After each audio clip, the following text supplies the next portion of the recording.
Brought to you by the EveryDollar app. Start budgeting for free today. Normal is broken, common sense is weird. So we're here to help you transform your life. From the Ramsey Network and the Fairwinds Credit Union studio, this is The Ramsey Show. I'm Dave Ramsey, Ken Coleman, #1 best-selling author, host of Front Row Seat, a big hit on the Ramsey Networks. He is Ramsey personality that is my co-host today. The phone number is 888-825-5225. Sarah is in Atlanta. Hi, Sarah. How are you? I'm good. How are you? Better than I deserve. What's up? I'm doing good. So my question is that, so I am in a relationship. We are not married, but we do just call each other's partners. We're both unhappy. I've voiced it. He's voiced it. And it's mainly due to our communication style and our lack and our differences. Like for me, I'm more of a person, like, I love a clean house. I love to be supported by, like, acts of service and going out together. He's more of a homebody, and he's really affectionate, but I didn't grow up to be, like, an affectionate person. And when we do talk about issues, it does become escalated very quickly, such as if we're not seeing eye to eye, he's quick to yell and point fingers, and I'm also just withdraw, like I'll go to a different room, or I say, just talk to me later when you're calm. So I'm just want to know, like, how can we better communicate without, or how do I handle him or handle situations when he's yelling at me, and how to do better with that, so he can see my perspective and see it more like a team issue instead of like he's against me or I am against him. How long have y'all been dating? So we've been together for 5 years, and we have a child together. Has the relationship been the way you just described to us the entire time? Oh, no, it was way worse in the beginning. So he would... Well, at least we're trending up. I didn't expect that answer. What do you think has caused it to get better? I think what caused it to get better is maybe I'm one of those people, like, I learned to protect myself, like my emotional state. So sometimes I just withdraw and I think of something else. Because in the beginning, he was very verbally abusive towards me. Like, he'll yell at me, he'll curse me out, like for hours on end, like for 3 hours or 4 hours. Even when I was pregnant, we had arguments for that long, and to the point where they would just escalate, where he's like in my face shouting and stuff. And is that still happening? Oh, no, it's not happening anymore. Like, I talked about it. He was, like, asking me, like, why am I less affectionate and so on. I'm like, well, I can't be affectionate to someone who's, like, and trying to purposely intimidate me. And he has said before that he does purposely try to make me cry, because he says sometimes he feels like I don't have emotion. No, I hear you. Let me ask another question. Is it getting better, not because he all of a sudden got control of his anger, but because you've just detached so much and you've cowered, or you have, I'm going to use the word detached for lack of a better word, to where he's no longer irritated, so you're almost a shell of yourself? Is that why it's better?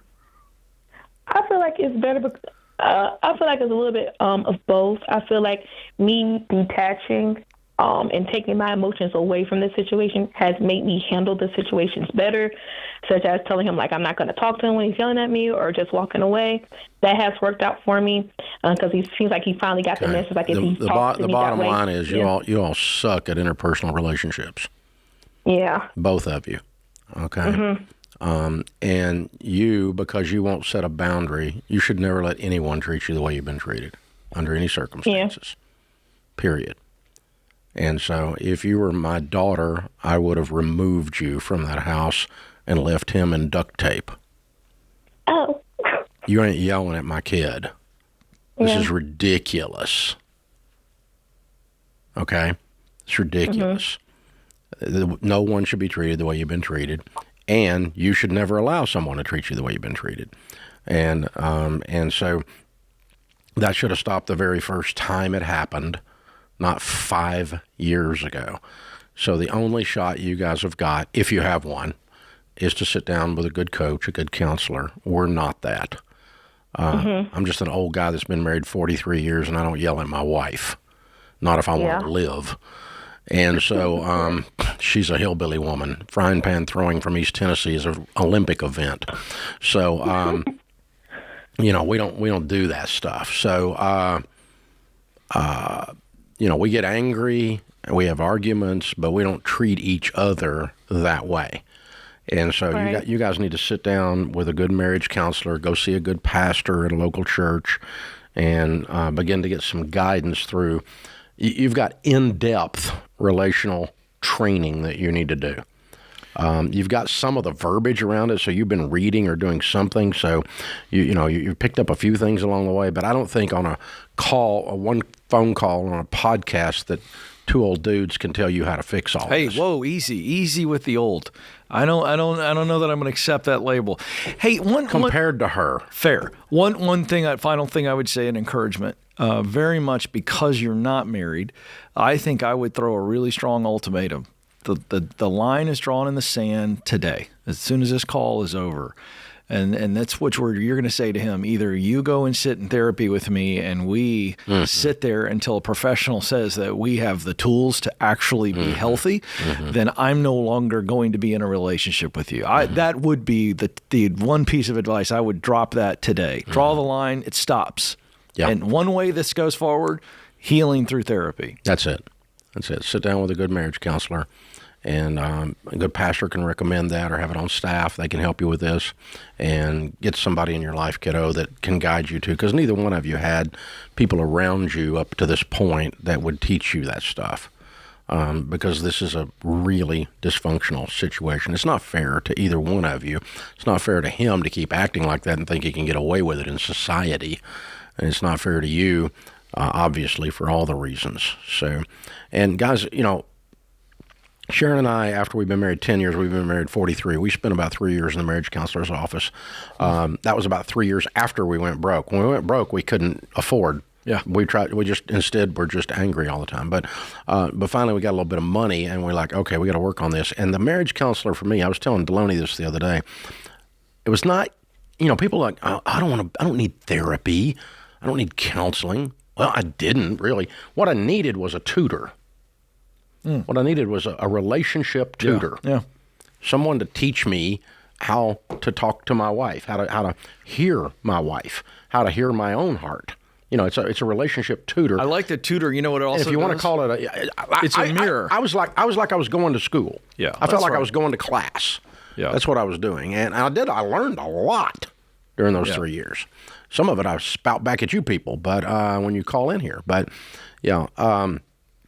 but we weren't starting from where you're starting, honey. Y'all got a lot of work to do. And if you do not do it, this is going to continue to deteriorate and it's not going to end well. So it doesn't get better unless it gets better. It's that simple. And this, getting it to where it's tolerable is not okay. That's not a way to live your life. You don't get to the end of your life and this being the definition of your whole life. Why would you do that?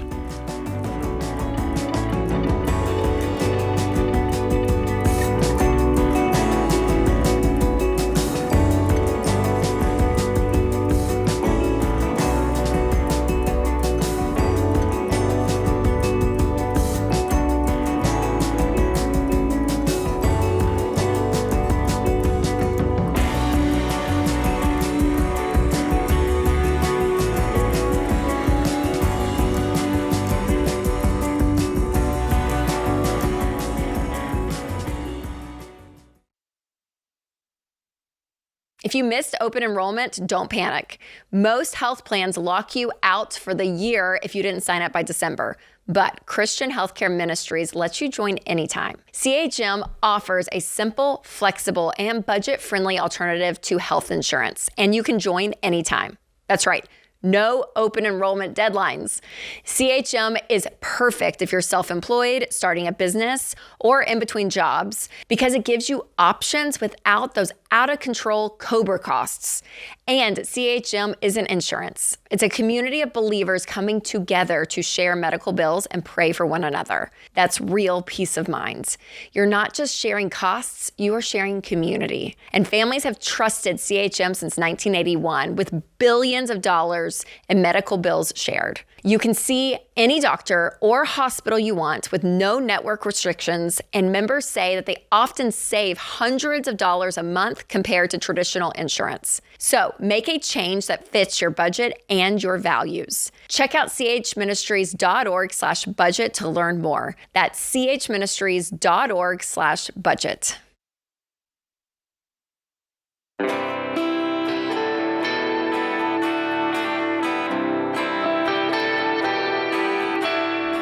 Well, there's a lot of chaos and a lot of noise out there about the economy, about your money right now. And you can't win. You know that, right? It's impossible. Well, we don't know that. You have more control than you think. This time of year, it's time for you to take back your money. Starting at our free EveryDollar live stream that is tonight at 7 p.m. It's hosted by me and Jade, and we're going to give you the clarity you need to finally get ahead with money. And we're giving away $20,000 tonight, 10 $2,000 gifts. No purchase necessary. All you have to do to enter the giveaway is to sign up for the live stream. And it's tonight at RamseySolutions.com/livestream. We would love to have you.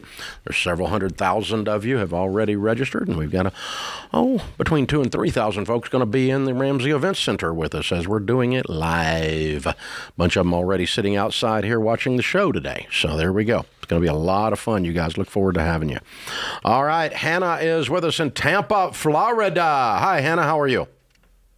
Hi, I'm good. How are you? Better than I deserve. What's up? So my husband and I, we're in our 30s. We have a 19-month-old and no debt. We take home about $68.50 per month. Our mortgage with taxes, insurance, and HOA is about $2,800 right now because we have an underpayment of taxes last year, and next year it'll hopefully be $2,400. So we're just wondering if we should sell our home and downgrade and rent an apartment instead, or continue to be in our home. We don't really have much of an emergency savings, about $4,000, and we want to work to eventually be a stay-at-home mom at some point. Okay. Well, the deal is this, okay? You can survive your house payment being 40% of your take-home pay for a period of time. You just can't prosper. There's no room in your budget because you're house poor. And so the answer is, if you can't fix that in a reasonably close period of time, or if you do fix it and then you turn around and quit and it starts over again, then that means we have a house that you can't afford if you stay home, right? Yeah. Mm-hmm. And if your husband never gets a raise and the taxes keep going up, or you never get a raise in the household income. Let's say the payment goes up continually and your income doesn't. Well, obviously that's not sustainable, right? Yeah. And so, but if you're in a situation where, hey, my husband's finishing up an apprenticeship, he's going to be making double, or whatever, and it's 5 months from now or a year from now, yeah, you can hang on for a period of time, right? But as you have already discovered, that's why you're asking the question. There's no wiggle room in your life, no margin to be able to win with. No, yeah, exactly. So are you going to be able to fix this in a reasonable period of time? No, he's still working on getting his bachelor's, which is going to probably take a couple more years. And the plan was for me to just continue working until hopefully he gets a higher paying position, and then I can quit my job. But it's going to at least take a couple more years before he gets. What does he do now? He works for a hospital, just in their billing department. Making what? I think $30 an hour. He makes about 35 take home per month, and I make about 31 take home. What would the bachelor's degree? What would it get him? What degree for what reason? Either accounting or finance, to either go and be an accountant somewhere, or maybe a financial analyst is what we're thinking of pursuing for him. Yeah. Could he, does he have margin to where he could pick up some projects, some other clients doing bookkeeping, the very thing he wants to get a degree for, but could do some, and I'm going to call it basic fundamental bookkeeping. Could he do that time-wise? With school, it'd be really hard for him to have that. No, I'm going to say, all right, so what if we drop school? Would he have time? Yeah. If he drops school, then he can learn to do that, and then he'd be able to have time for it, for sure. Here's the challenge. If I were sitting with you guys in your kitchen, I would be looking at alternate paths to do the kind of work he wants to do that don't require the bachelor's degree. Now, it might require it, but, if it's the type of work and, he can get some certifications, I would be looking at that. And I would be okay pausing school for a season. If he has to have the degree to do the accounting work he wants to do, then I get it. If he's going to get a master's and get a CPA, then he's obviously got to. He has to do it. Right. Yeah. But if you're not going to go that route, if you just want to learn accounting, that's way different. And so, but here's the thing: you can't just wave a wand and say, "I get to do all of these things." Mm-hmm. Okay, not make enough money, and have too much house, and quit my job. And wait on him to wander through this bachelor's for no apparent reason. Okay, we need to really get nailed down here exactly where we're going, when we're getting there, and then that'll tell you, is this house a blocker, or is it something we just need to hang on to for a minute and then it's going to be okay? Because if you told me he was getting ready to graduate and, even in 24 months, and his income was going to double, and he's going to be making $60,000, $70,000, and, your income was going to go up, and you could figure out something you could do from home even with a baby, and so our income overall goes up substantially, then the house is going to be fine. But you may, but you don't want to trade a house you can't afford for your desire to be at home with a kid, too. I'd rather you be in a cheap house and be home with a kid, if that's your desire. And so you guys got to make these conscious decisions. But the old thing, you can't have your cake and eat it too. You can't do both, okay? Casey's with us in Atlanta. Hi, Casey. How are you? I'm doing well, and yourself? Better than I deserve. What's up? So I just received a job offer. Yay! Thank you. I'd be switching from a work-from-home position that I currently have to a home health position where I drive around the metro area and provide services to patients in their home. I would be receiving a significant pay increase. Last year, I ended the year from my full-time job with about $64,000, and my offer letter for my base pay for my new job would be about $120,000. Wow! Wow, that is huge. Love it, Casey. Way to go! Thank you. I guess the question lies, I drive a 2005 Toyota Corolla, had the same car since college. It has over 200,000 miles on it.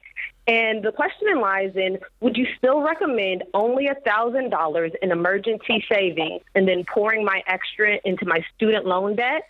Because my major concern is that with this home health job, my car is my livelihood. If I'm not able to see patients, I'm not able to have money. And because I have an older car, I just kind of am hesitant about not having a backup plan immediately, or having, even worse, having to go into debt to get another car. Yeah, you're making $10,000 a month. Fair. Okay. So if the car breaks, rent a car for a month, save up $5,000 and go buy a car. Okay. But the car ain't going to break. I hope you're right, Dave. It does sometimes. But if it does, I mean, if it's $1,000 car, it's a throwaway car, right? We get another throwaway car and we do it again. And you upgrade to a $5,000 car. But you just put everything on hold, rent a car for a month, and then go and rent the cheapest little thing you can rent for a month, and then go do that. You're not married, right? You're single. The way you're using your words, I think that. Yes, I'm dating, but I am not married. Okay, all right. Because there's no backup plan. I mean, there's no other car in the driveway type thing. Okay, correct. So that's what I was double checking. But yeah, that's what I would do. And here's the thing. I'll be honest. I am stereotyping your car. Okay. If you told me it was a Dodge Neon, I might change my answer. I was thinking the same thing. Your car is the ultimate cool hoopty. Yeah. These cars have so much life in them. Yeah. You might get another $200,000 out of that stupid thing. I don't want you to. I want you to get a better car than that. But how much student loan debt have you got?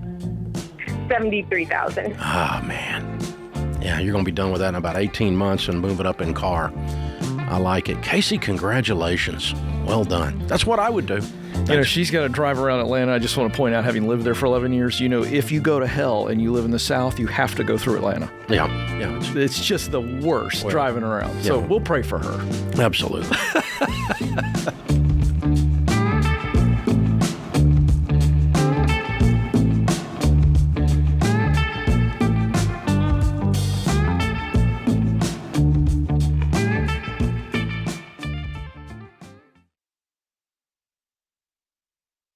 Owning a business can be a heavy load. You want to serve your customers well, make a healthy profit, and grow. And your team, family, and customers are all counting on you. And now everybody's talking about AI like it's magic. And you're wondering how to keep up. You're carrying a lot, but you don't have to do it all alone. That's where NetSuite comes in. Over 43,000 businesses, including Ramsey Solutions, use NetSuite to lighten the load by bringing all their numbers into one system. Accounting, inventory, CRM, payroll, the works. And now NetSuite's AI takes it further. Automating busy work, flagging inventory issues, spotting cash flow problems in real time, and catching risks before they hit.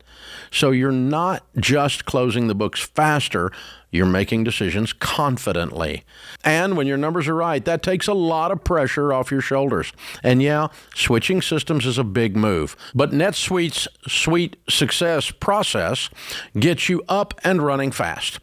Go to netsuite.com/Ramsey for a free product tour and to schedule time with a NetSuite rep. That's netsuite.com/Ramsey.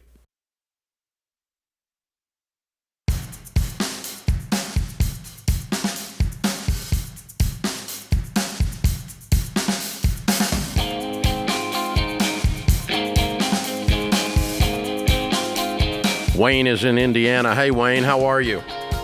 Hey, Dave, I'm doing great. Thanks for taking my call. Sure. What's up?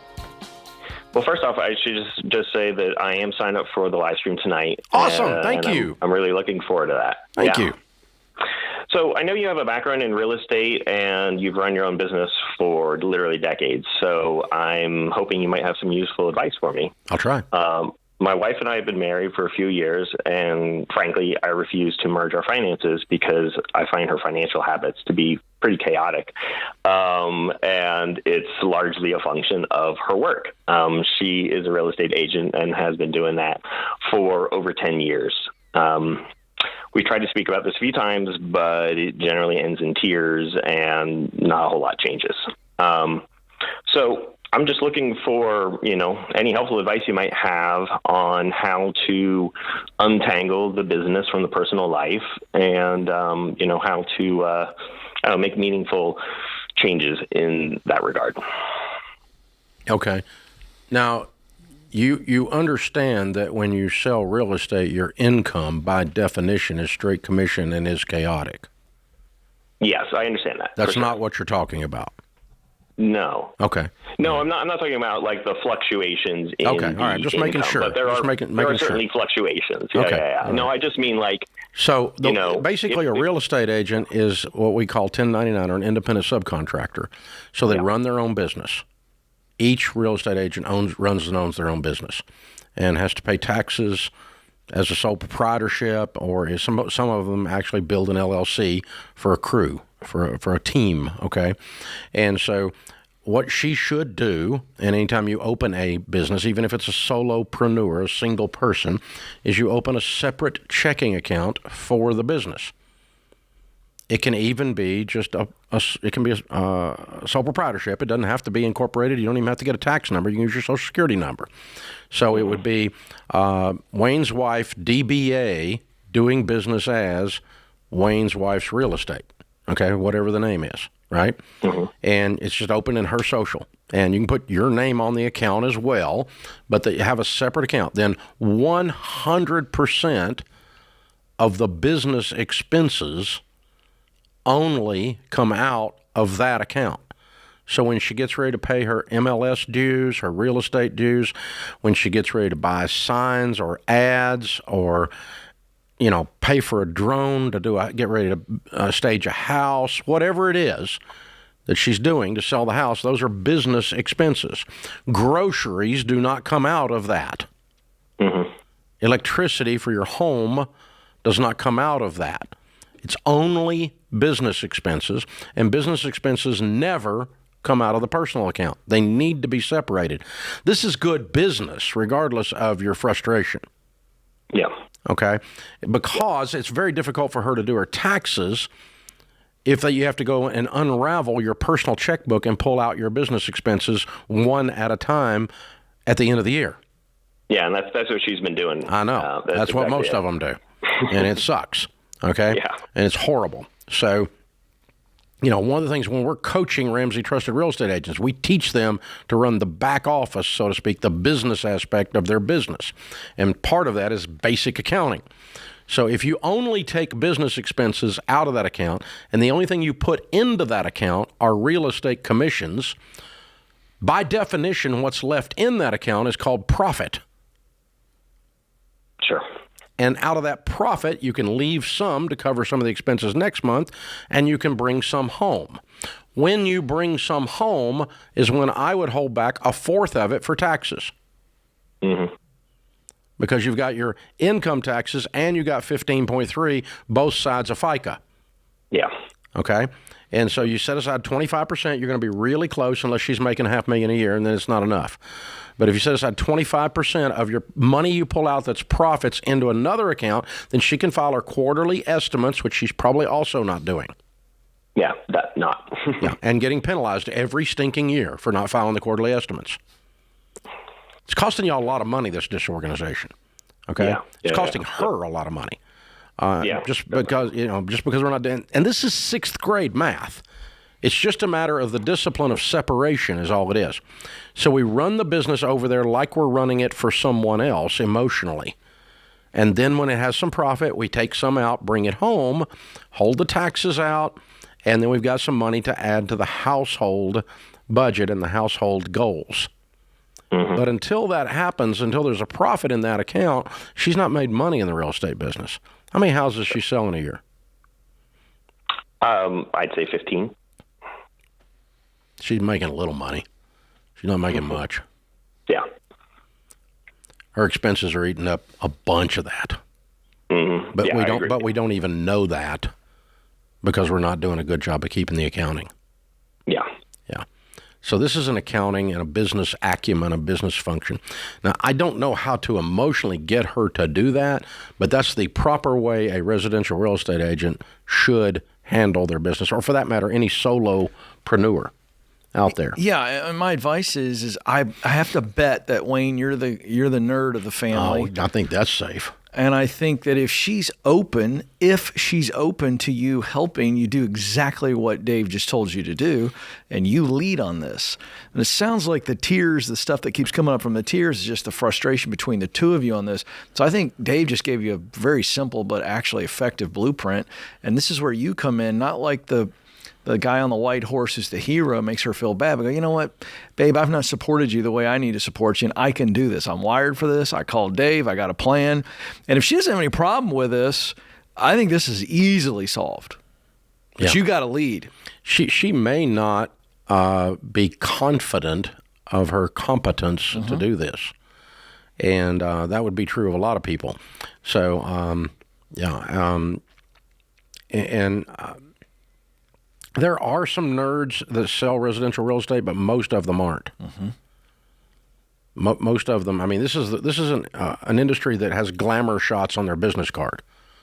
Okay, so this is usually not a nerd, right? And so at times I've seen boas. Yes, I have seen that too. And we're not talking the constrictor type, yeah. No. But it's.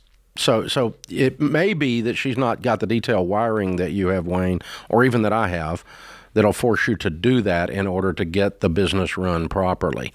But, if she's wrecking the car and you can help her drive it and she's willing to let you, then that's a cool idea from Ken to come alongside and support, rather than stand back and throw grenades and go, wow, you really are stupid about this. Well, it's spoken from experience, and I'm really glad, Dave, that you just made this point. To our broader audience, here's what you need to understand, especially if you're in a married situation, you're trying to figure out finances. I'm not wired like Dave. And so when I heard, Dave, what you just laid out, the free spirit creatives like me do thrive with a very simple, repeatable plan. That was a simple, repeatable plan. Every time you sell a house, you get a commission. This is what you do, and you laid it out. But for those of you that are the nerds and you're married to people like me, I know we frustrate the absolute snot out of you, and you're right to be frustrated. But it's very key to point out we are not doing it. In this case, I don't believe Wayne's wife is doing this to drive him nuts. She's not wired that way. Dave used the word wired. It's really important to understand that that spouse will play ball with you if you give them the structure that they need, which comes with its own accountability. You don't have to be accountability if you give them structure and a repeatable process. And that's the magic of what Dave did decades ago with these baby steps. But in that advice he just gave, that will bring a lot of relational harmony around money if you understand that your spouse just doesn't even think the way you think. Therefore, all that process stuff that Dave just laid out, it never enters into their mind that that's how to do it. And I think there needs to be grace there, because I know what that's like. I'll tell you what enters into my mind when I'm doing that, because I'm a great salesman. Yeah. I always think I could just out-earn my stupidity. Yeah. I'm the same way. I'll just go make. I don't need to add all this up. I'll just make some more. That's right. Then I don't have to deal with it. Yeah, that's how I used to try, and it doesn't work. It's really a very immature thing. But a lot of salespeople think that way.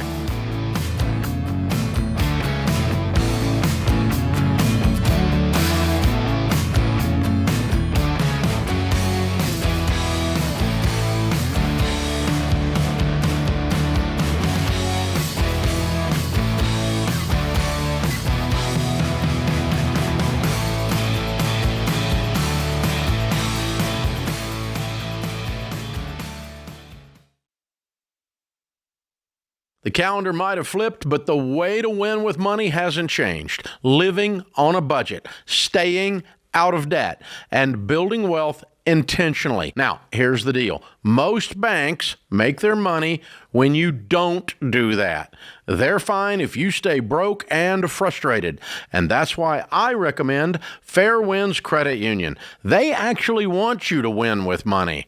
Their Smart Bundle gives you a no-fee checking account, a high-yield savings account, and the new Ramsey Be Weird debit card that says, debt is normal, be weird, right on the front. It's not just a card, it's a statement. Because every time you use it, it says you control your money. Your money doesn't control you.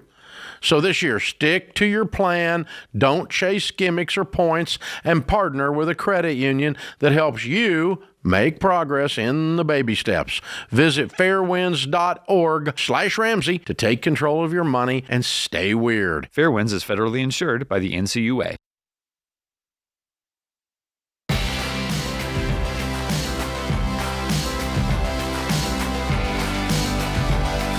Jackson's in New York. Hi, Jackson. How are you? Good. How you doing? Better than I deserve. What's up?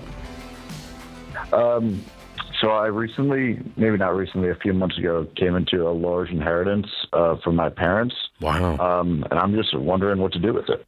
Wow. Sorry you lost them. Thank you. How much did you get? Around $450,000. Cool. So how long have you been listening to us? Probably maybe about a little less than a year. Okay. My brother's a big fan of you. Okay. Well, thank you. I was asking because I didn't know how far to go back to give you the answer. But we would walk you through the framework called the baby steps with that money, because we believe and we know that if you follow through and handle money properly after that and during that, that it will be the way that this money gives you the most lift. Okay. Mm-hmm. And so that means, do you have any debt except your home? So we actually just sold our home. That's what most of the money was tied up in. So right now I'm renting, and I have no debt. I just graduated college. Okay, cool. And how old are you? I'm 23. Wow, okay. So we sold our home. That was your parents' home, you mean? Yeah, it was, my parents were separated, but it was my mother's home, and it had a lot of my father's money tied up in it. Yeah. And so me and my two brothers sold that house 6 months ago. And your part is $450,000? Yes. Okay, all right. And you're 23. Are you married? I'm not. Okay. And what do you make a year? Right now, I make $75,000 a year. Good for you. Okay. Thank you. Right. What is your plan over the next few years? Where do you plan to be? So right now, I'm just renting with my brother in our hometown, and I plan. So I'm working in the city, and I live in Long Island, and I'm planning to move to the city sometime in the future, maybe about a year. So I just have all of that money that I got from the house that I didn't have previously, just sitting in a CD right now, which pays my rent every month. Yeah. Okay. All right. Not a bad move for the first move anyway. That way you didn't go do something stupid with it, right? And so. Yeah, I'm not trying to. Yeah. What do you do for a living? I work in financial technology.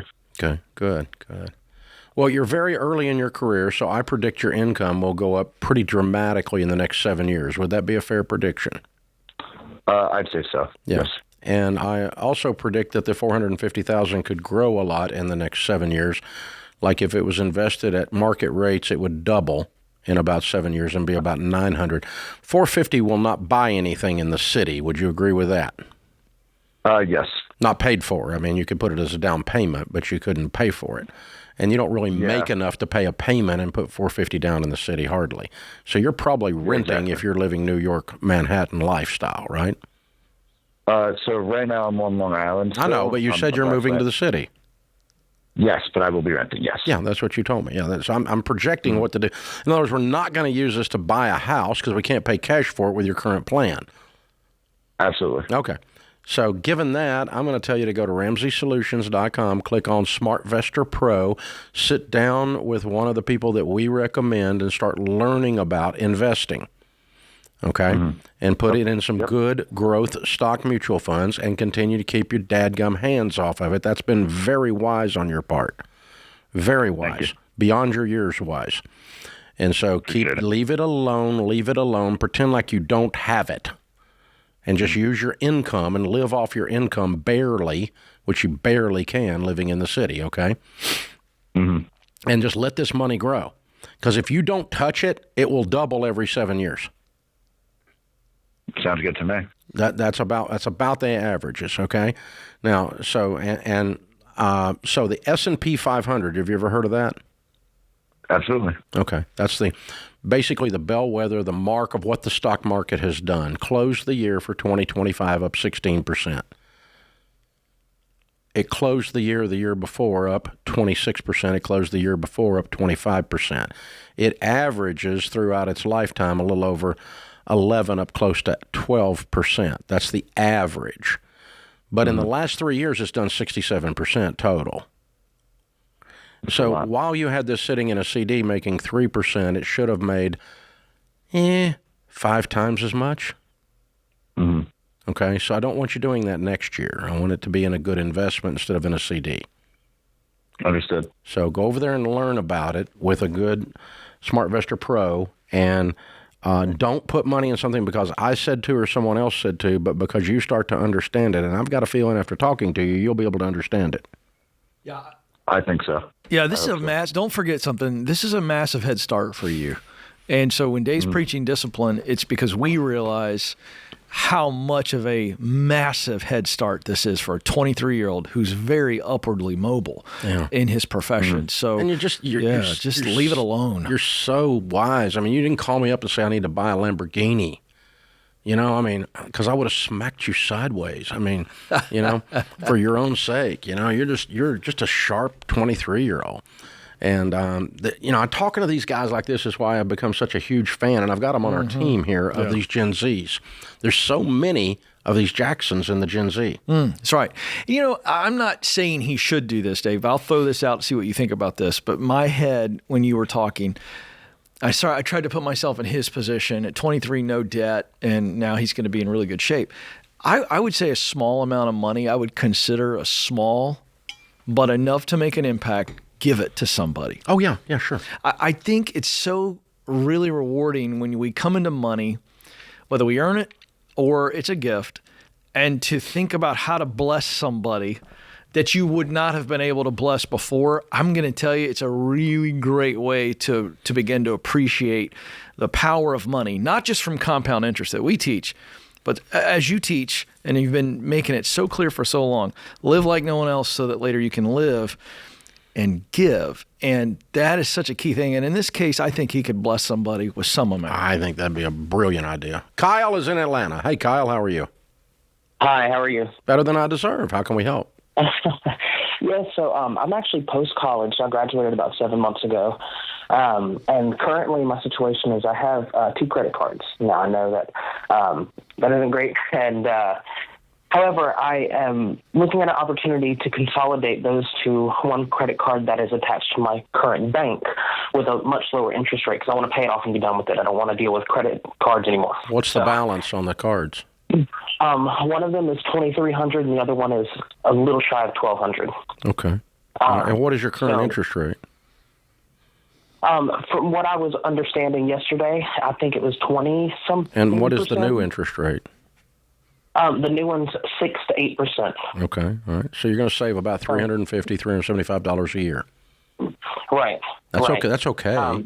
It's not bad. Yeah. But it doesn't fix a $3,500 problem. You know what fixes a $3,500 problem, Kyle? You. Right. You're the secret sauce, not consolidation. The problem with consolidation is you think you did something. You moved $375 around. That's okay. If you hand it to me, I'll take it. I'll go buy dinner. But it doesn't fix your problem. What fixes your problem is you get pissed off about these cards, you cut them up, and you swear off of them forever and say, Samuel L. Jackson, what's in your wallet? Right. You go get your own stinking life, and you get these stinking things paid off. What do you make a year? So not a ton. So post-graduation, I make $17 a year. Good God, you're at the poverty level. What'd you get a degree in? Yeah. So I actually got a degree in film and television, but that's not what I'm currently working in. Okay. All right. I want you to get 6 jobs, Kyle. Right. No, you could make more. It's not a joke. In Atlanta, which is when it's one of the hottest areas for film and television, you could be making way more than that just as a grip, lighting grip, sound, something or other. Just get on a set somewhere. Just a grunt. Mm-hmm. Not even a grip, just a grunt. Oh, my gosh, that's incredible. That's awful, Kyle. Kyle, you don't work much. No. You need to work more. A lot more. Like all the time, Kyle. Yeah. And that's going to solve this. You cannot hack your way out of credit card debt. You have to earn your way out of credit card debt. There is no hack. There is no easy button. So, yeah, consolidate them if you want to, but don't act like you did something.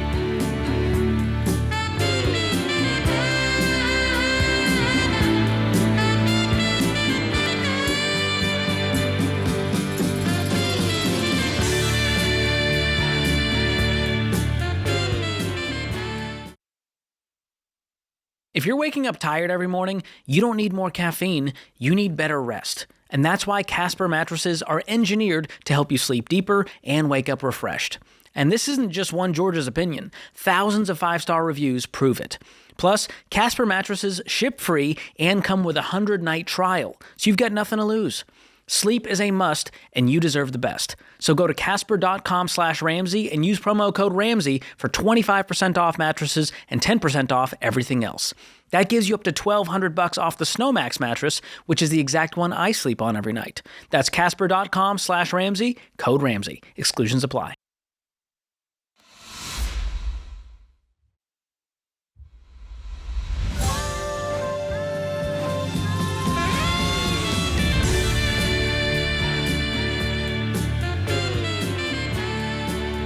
Welcome back to the Ramsey Show in the Fair Winds Credit Union studio. Ken Coleman, #1 best-selling author, host of The Front Row Seat, one of our big hits on the Ramsey Network. He's my co-host today.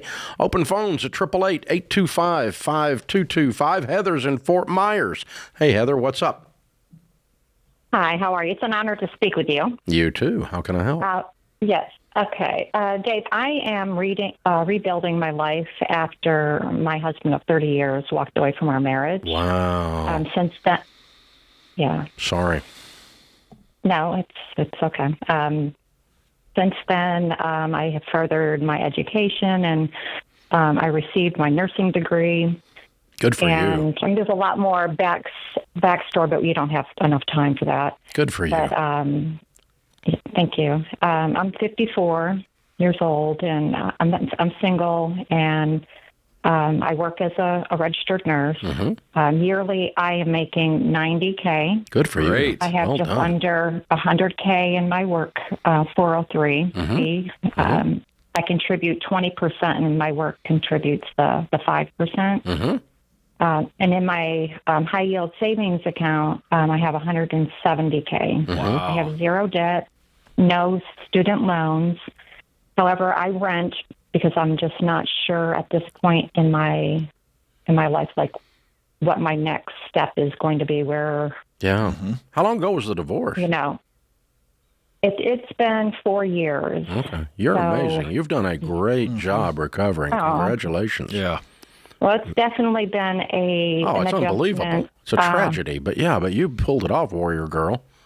Well done. Thank you. Well done. Thank you. Cool. So what's your question? So, my question is, with what you know of my finances right now, and if I, because I really haven't been saving much money as much as I could be, because I think I went through a period of time where I was spending my money because I knew I had the money, and you were medicating. My savings. It's called retail therapy. Medicating.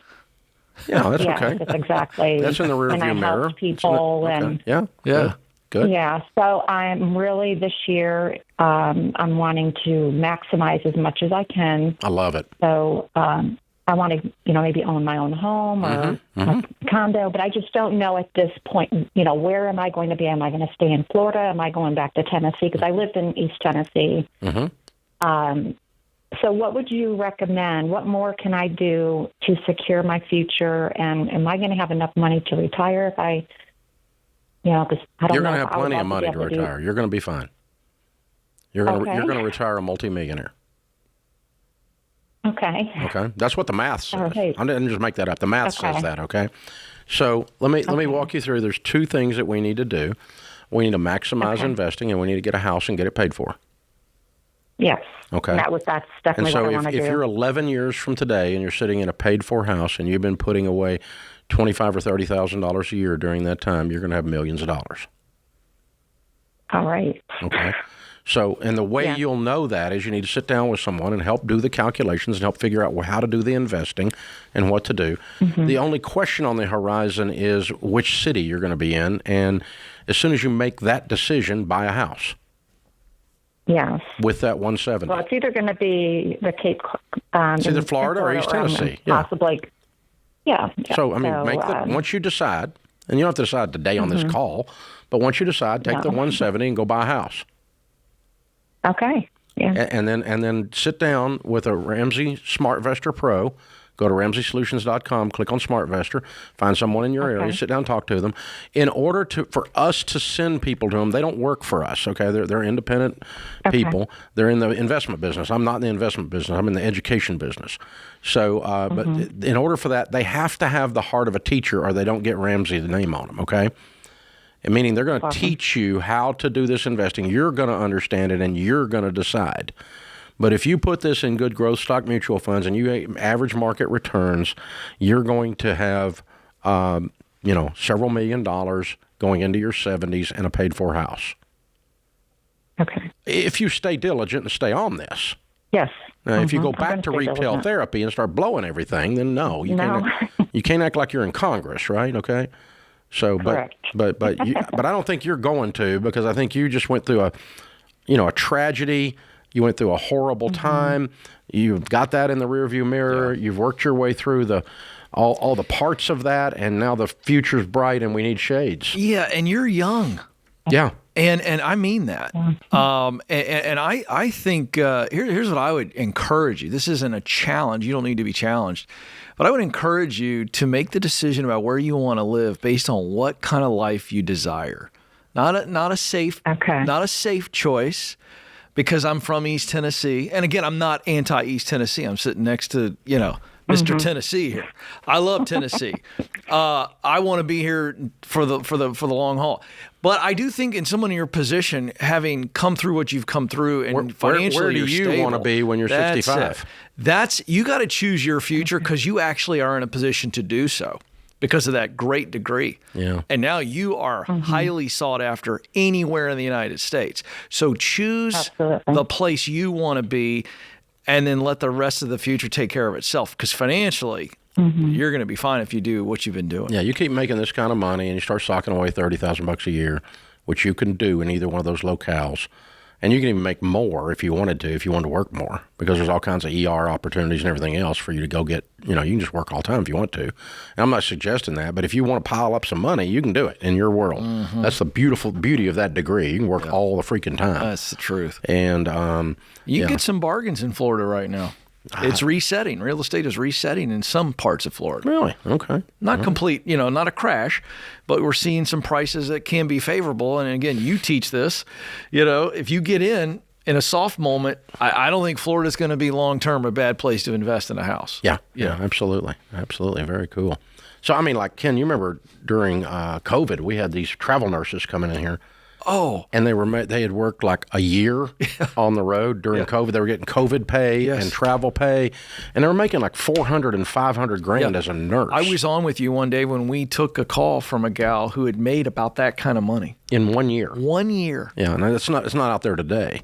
But, I mean, they were getting COVID money, like battle money, right? Yeah. Like battle zone money. Yeah. And they were getting travel money both. And because, it was crazy. And they were just loading up, man. There's 2 or 3 of them we talked to that had, I had $200,000 in student loan debt, paid it all off this year and put $300 in the bank. Like, what? Wow.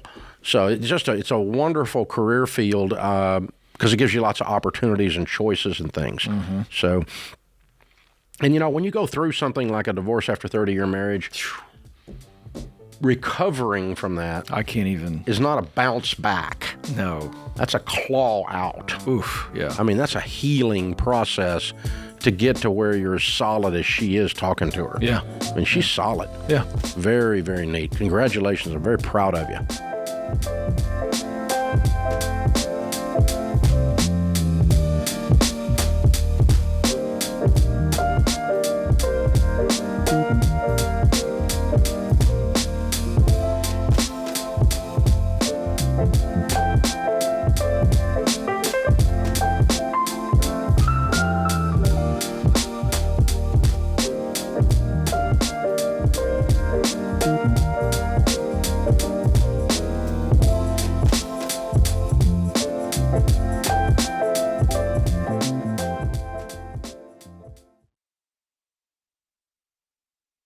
Every year I hear the same excuses for why people don't get the life insurance they need to protect their families. So this year, let's clear the air and look at the facts. Having 10 to 12 times your income on a 15 or 20-year plan is, in many cases, just plain cheap. That amount of coverage lets your family keep the lights on and keep food on the table while they're grieving. Second, life insurance through your work is not enough, especially since these plans go away if you change jobs. You need to have your own policy so you're not without protection when your family really needs it. Third, stay-at-home parents need life insurance, especially those with young kids. People don't realize how quickly the costs add up without someone at home taking care of things. So no more excuses, folks.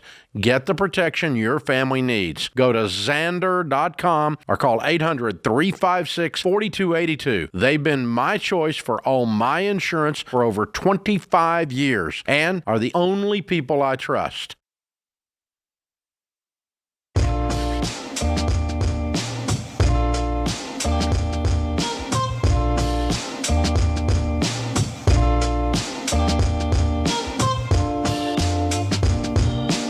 Jessica is in Dallas. Hi, Jessica. How are you? I'm doing well. You're breaking up. Try one more time. Sorry. I'm doing well. How about yourself? I'm doing good. Your phone's not. How can we help?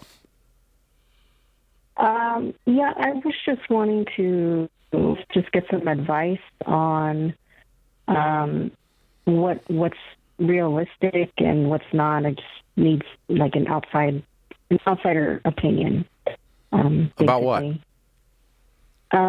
I'm wondering what's a realistic time frame of having a business operating before you shut it down due to not having it not be profitable?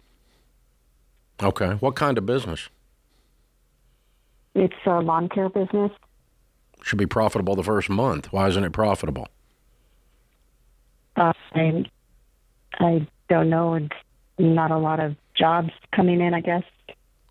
Okay. All right. So we have a lawn care business, but we don't do much lawn care. Right. Okay. Why? Well, I mean, I live in an area where there are water restrictions, so you're not allowed to water your lawns. So there's a lot of dead grass, and a lot of people just aren't. So you don't think there's people in the area making a living in lawn care business in Dallas, Texas, where there's water restrictions? Well, no, I see people out there on that.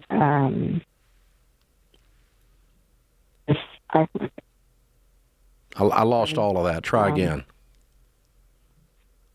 I do see people, other lawn care companies out there mowing lawns and working. I just don't know why it's not working for us. Who's us? I feel like we've been too hypothetical. Let's get real brass tacks. This is your husband's business, right? Right. How long has he been in this dead zone of business? It's not doing well. How long has this been going on? He started the business when I was 5 months pregnant, and now our baby's about. No. Let me ask it again. months. How many calendar months has it been? A year, 2 years? How many years has the business been struggling? How many years? A number. Like the entire time. Like when you say struggling. Good God! How many months? I'm just asking for a number. How many years? Like 20 months. 20 months. Okay. So 2 years. You've had 2 seasons and he didn't make a living. Yeah. I just feel like there's more underneath the surface here. I don't know if we can identify it because you're asking us for some magical answer as to what does the business book say. But the bottom line is that if we can't pay the bills with the business, there's no reason to have the business. Yeah, he needs to go work for somebody who will pay him. Lawn care is not a hobby. Yeah. So we need to make a profit. And really, honestly, you should make a profit the first time you cut a piece of grass. There's really not that much to it. I mean, just work your butt off is the problem. It doesn't sound like he works much is what it sounds to me. Yeah. Are you saying that under all this? Right. Your husband doesn't work very hard? Well, yeah, he only does a few jobs a week. Yeah, that's a problem. Yeah, I think he needs to get a job. Yeah, and so his lawnmowers. Yeah. Because I don't think he's got the stuff to go get the business and keep the business and get up out of bed and go do the business. That's correct. And so until he gets that stuff going, you have to be what we call a self-starter. Hello? And we're not talking about his lawnmower. We're talking about him. And so, you need to sell the equipment and go get a job because of what you're describing there. But no, there's not a magic. When do you know when to close a business? You close a business when what you're doing is not working and there's no visible hope of it getting better. And based on what you're telling us, nothing has changed here that's causing this to trend upward in a good direction. It's just kind of stuck on not so great. And this is not a business problem. This is and I'm not saying this with unkindness. I'm telling you, he has a problem. Because here's the reality. Somebody who's healthy or remotely healthy, if they've got a business and they only have 2 jobs a week, they are working other jobs while trying to get that going. That would be called a side hustle if he's healthy.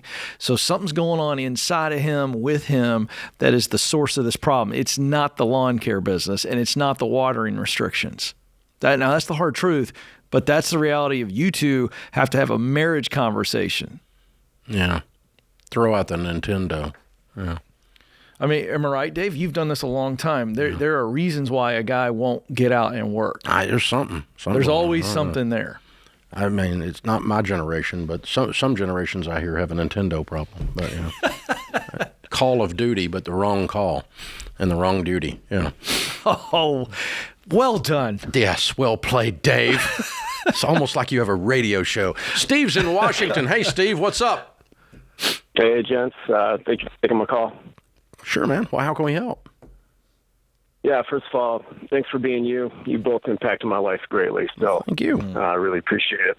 Yeah. Hey, so I've had the privilege to start over in life. I just got remarried and just to a wonderful woman. But until June, we have to live separately because I made a commitment to stay in my area until my daughter graduates, and then we'll connect. So we did our real first budget meeting on Sunday, and we're doing the EveryDollar app. How far about are y'all? How far apart are y'all? 4.5 hours. Okay, and what does she do for a living?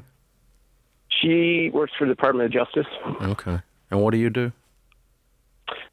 Self-employed, and I work 2 days a week part-time as an EMT firefighter. Okay, all right.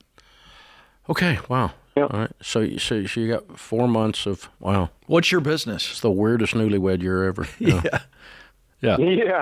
No, so been working out of debt, and I carry a little bit of debt into this, but my business is property management. I oversee a 600-acre private ski resort. So who's moving? Who's moving in after June? You? I will. Yeah, I will be moving. Yep. Going into the D.C. metro area, huh? Well, or Northern Virginia. So she works out of the Portland office, and I'm going to be. Oh, they're in Washington State. Oh, you're in Washington State. I apologize. Okay. Yeah, Washington State. Yep, and she's going to be transferred to Billings, and so we'll have that confirmation in March. So. It's there's just a lot of little things to figure out one step at a time here. So how can we help? So we're figuring out like how do we, I guess, communicate well as we still live separately, but trying to as we become one, budget together, and as we're putting each other on each other's bank accounts, and then eventually we'll become one. We figure probably best after we move in June. But right now, just like I got under $8,000 to go to be debt free, and she is debt free. But at the same time, I carry a little bit of shame. Like I brought this in, and I don't feel like we can pay it off, but also at the same token. Well, we are married, so we can pay it off. That's what goes with it. Right. And that's just the deal. Sorry, that's the way it works, man. For richer, for poorer, for sickness and health. And if she gets the flu, you'll make chicken soup. It's the way it works out. Yeah, absolutely. Yeah. So, I don't know. Any advice, I guess, in that realm. And this is an awesome blessing to be in. At the same token, I'm like, how do I do this well? Yeah, y'all figured out a real strenuous way to do it. That's for sure. Yeah, no kidding. And the only thing I can tell you is that what you're trying to do is difficult at best when you first get married, living in the same house. Mm-hmm. And now you just added like a 10x to it by not being there. So the only way I know to cover that is with piles of communication. Like over-communicate feelings, over-communicate details, constantly be working on the stupid budget like it was because that's going to give you a place to talk about all this stuff. So like every night we have a budget meeting on the phone about EveryDollar. And every night you talk about it a little bit. I feel a little bit ashamed about this, but I'm still going to work through it. We're going to do it together. And every night. And just lots and lots and lots and lots and lots of talk.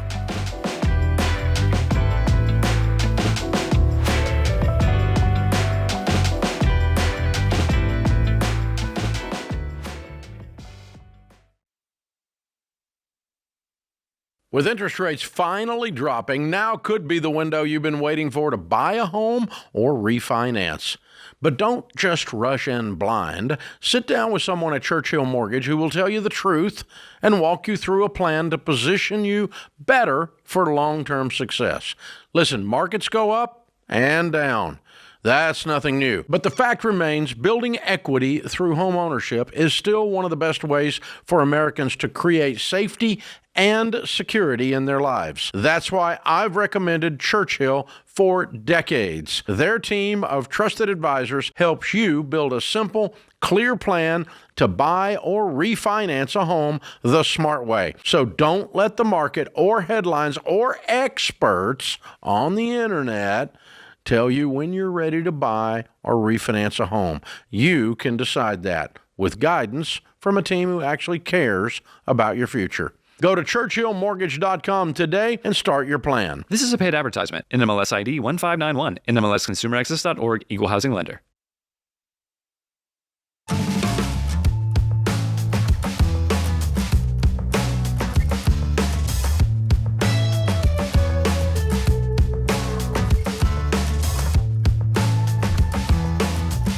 Wow, somebody's listening. So I said here on the air about, James, how long ago was that? We're talking about real estate fixes. That's probably a month ago. Oh, yeah, it was about a month ago. Yeah, probably right after Thanksgiving. And this is being recorded the first week of the year. So I said, listen, there's a couple things we can do this housing market. The problem with the housing market is there's always been a shortage of inventory for the last 2 decades, really. And the shortage of inventory has caused the market to get stopped up. And there's a couple things we could do to loosen the inventory. And one is to prohibit the institutional corporate hedge funds and the Chinese from buying blocks and blocks of thousands and thousands of single-family homes and taking them off the market. I would vote for that. And making them permanent rentals. And so when you do that, you suck out the inventory. And when the inventory is sucked out, the market clogs up and stops. And today, President Trump says he will seek a ban on institutional investors from buying single-family homes. Is he listening to the podcast, Dave? I don't know. He didn't call me, Ken. I know that. He didn't say, Dave, I got an idea that's huge. You never know, though. Didn't say it. You never know. He's famous for watching TV and news and calling in live on shows. No. Maybe he'll call in. And you can walk him through how to do it. Well, I'm happy if it's his idea as long as it happens, right? I don't care whose idea it is. Yeah, the other thing we said, and if you're listening to President Trump, we said this one too, and I hadn't seen this show up yet. Maybe it'll come up in a week or two. The capital gains, zero capital gains on personal residence up to $500,000 married filing jointly has been in place for like 25 years. Oh. So here's what you do. Make that $2 million. Oh. And you know what happens? A bunch of boomers that are sitting on a bunch of equity would sell their houses. Yeah. And that would unclog the market and put a bunch of inventory on the market. Because if you could put $2 million in your pocket and go, to wherever, go buy a condo or move down some of the boomers, right? They would do it. But right now they got capital gains on everything over $500,000. And $500,000 on a lot of gains is not spit. So if you got no capital gains, tax-free, up to $500,000 now, what if you made that $2 million? I promise you, it moved the upper end of the market wide open. And when the upper end moves open, then that leaves it breathing room and everything dominoes all the way down to the beginning of the market because everybody can move up then. They're not stuccola. Careful, right? Dave. You're going to give America indigestion. Yeah. Because it makes so much sense. And those of you who are listening and watching are going, you're right, Dave. That would be amazing. Why doesn't it happen? And you can write these two things down because it doesn't happen very often that Dave Ramsey has a government idea to fix anything. Well, no, that's just good legislation. I know. But the number of times I ask government for help is pretty close to zero. Well, this is one of the few things they're supposed to do. Both of these things they could do, and it would actually have an impact, and it really wouldn't take long. But why won't they, Dave? Tell America why they won't. Oh. Because they like our tax dollars. Yeah. Well, I don't know who they is, but somebody could They is all of them up there. All of them. The whole kit and caboodle. It's the machine. The machine. So what we do is we got to throw you sound like a conspiracy theorist, No, Rachel. not at all. Not at all. Throw the bums out until they start giving us policies like this.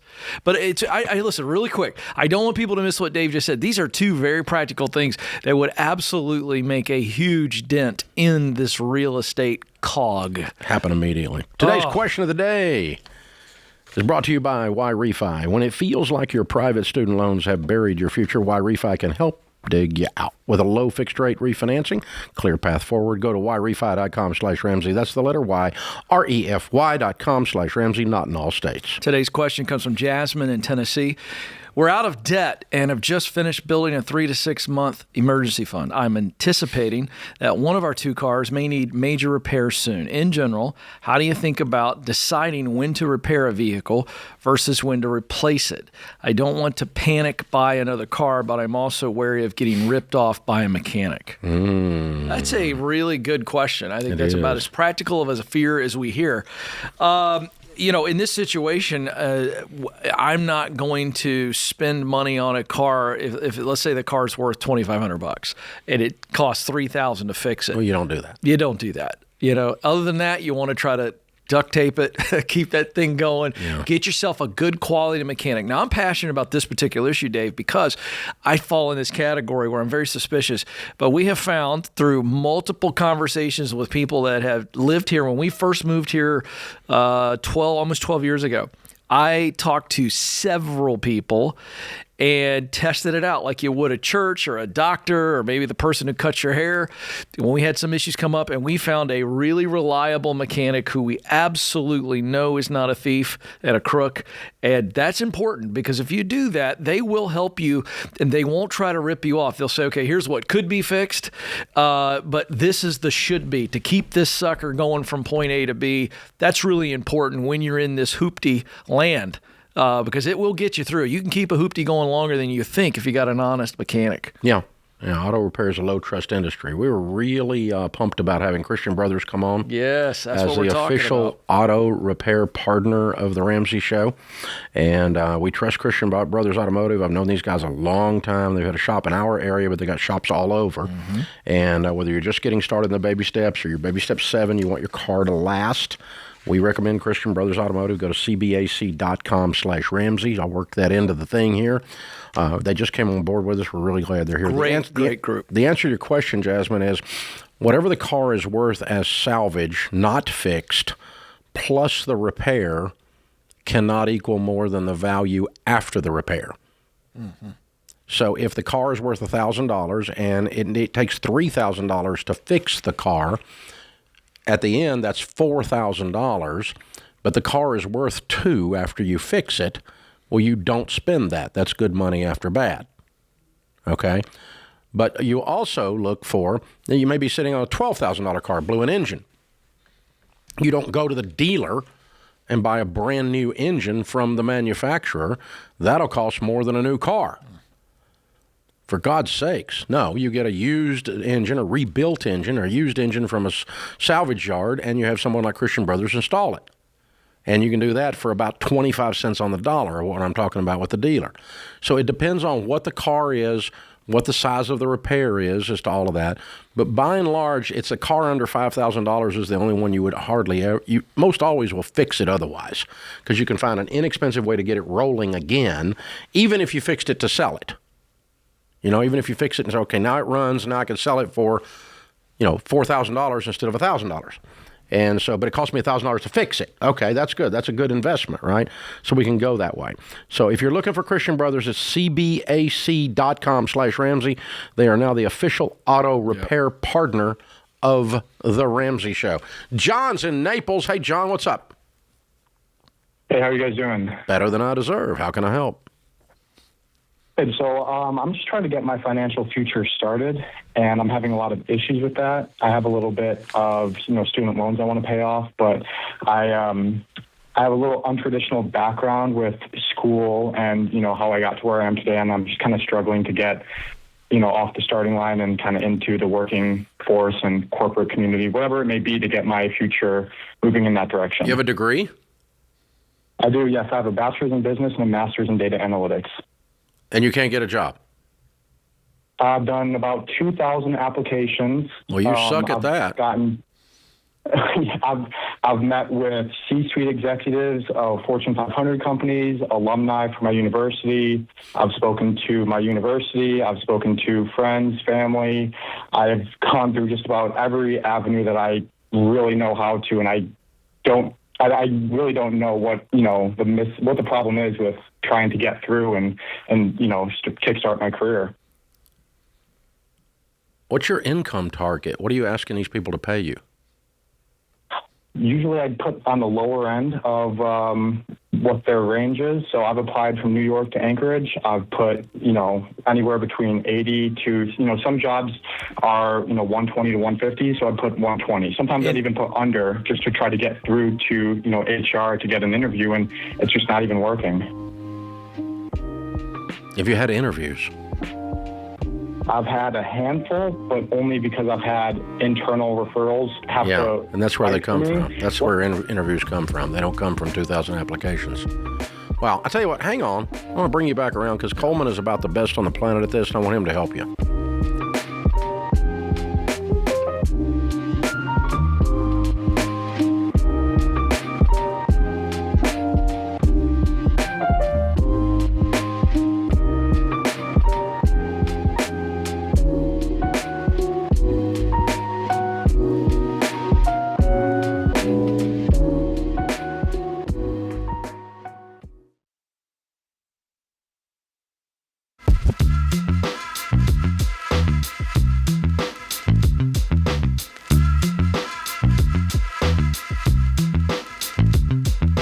All right, John's got a master's degree in data analytics, has applied for over 2,000 jobs, has not been able to get a job. Ken Coleman, help the guy. Okay. All right, John. So you've been applying for things and you've been in the 80 to 120,000 range. I think where I'd want to start is what is a layer or a level rather below where you've been applying? Is there such a thing? Or are you saying that those entry level are yielding those kind of salaries? Those are the entry level. One of the issues is that I haven't been able to do an internship. I was an athlete in college and I was training over the summer, so I was unable to go in and actually, make the connections that way. So, when I apply for associate or analyst level, they say, well, he doesn't have experience. And my internal recs who have to fight for me say, well, nobody at this level has experience because it's the entry level. So that's kind of how they have been able to get me through to interviews. But most companies just don't even, I kind of get a email pretty quickly. Okay, so when you got the interview with the internal rec, what happened? I made it down to the final two, and then office politics and some other things went on that just were out of my control and just went in another direction. So you told Dave before we went to break that it was a handful of interviews. Is that right? How many are we talking about that you've actually gotten? I've done 4 for companies that are actually base salary, and I've had a handful that are the commission-based, selling insurance, not really something I'm interested in. Okay. I've done every avenue I've talked to C-suite executives, I've talked to my grad school, my university. Yeah, no, I get it. I've cast a very wide net. Yeah. I totally get that, and I appreciate your activity.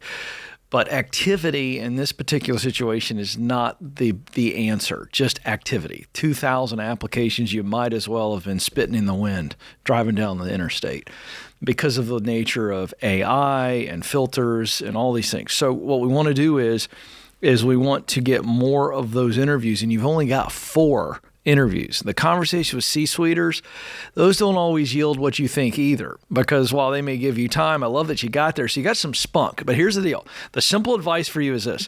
You've got to up the amount of interviews that you're getting. So you've only gotten 4 in your space.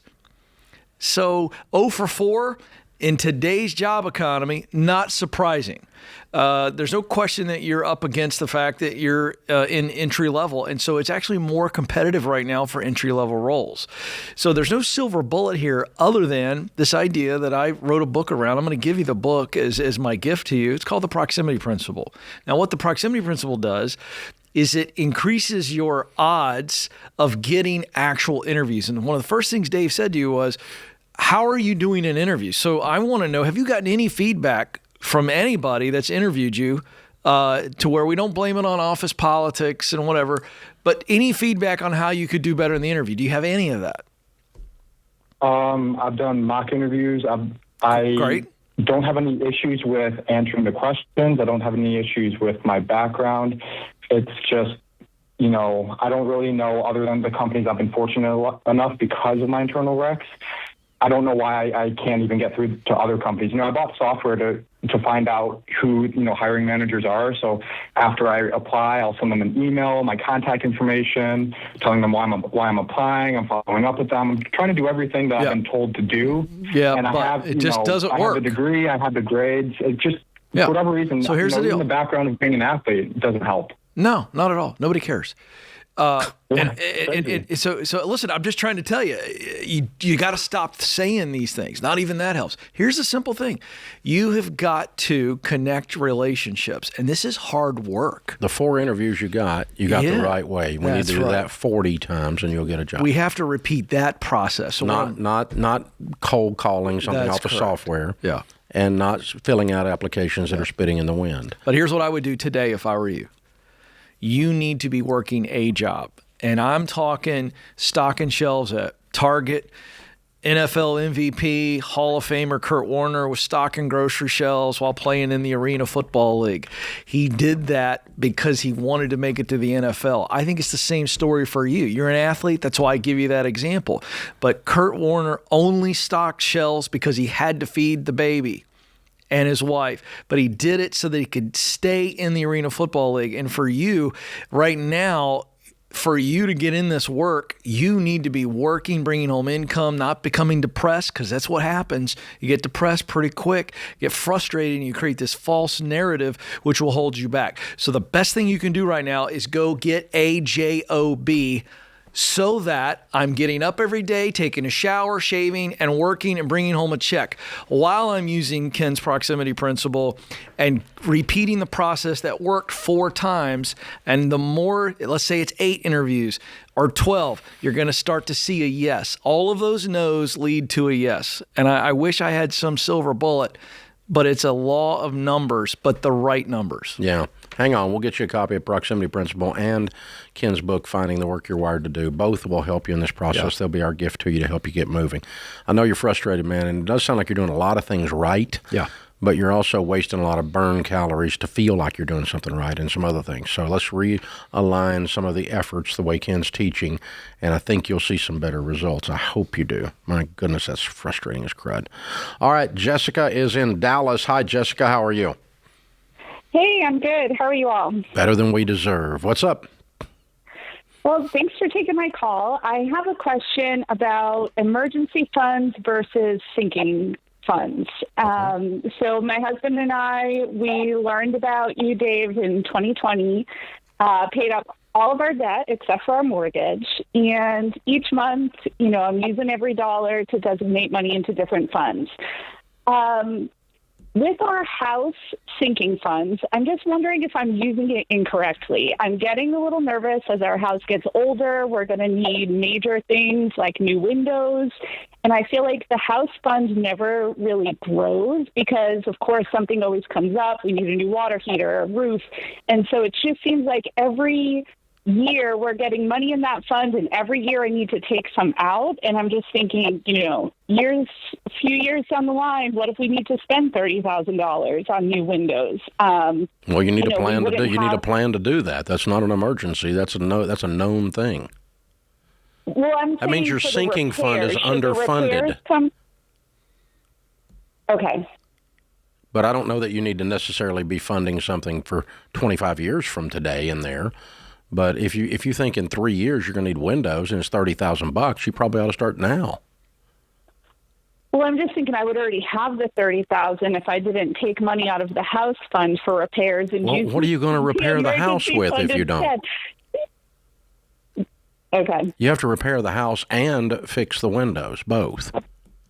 Okay. And neither one are an emergency. Both are predictable events. Okay. So I just need... You maybe need a new sinking fund for windows.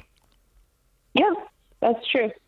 And start planning, because since it's worrying you, keeping you up at night, I don't know. But, seriously, what do you think the time horizon is on that? When do you think you're going to need them?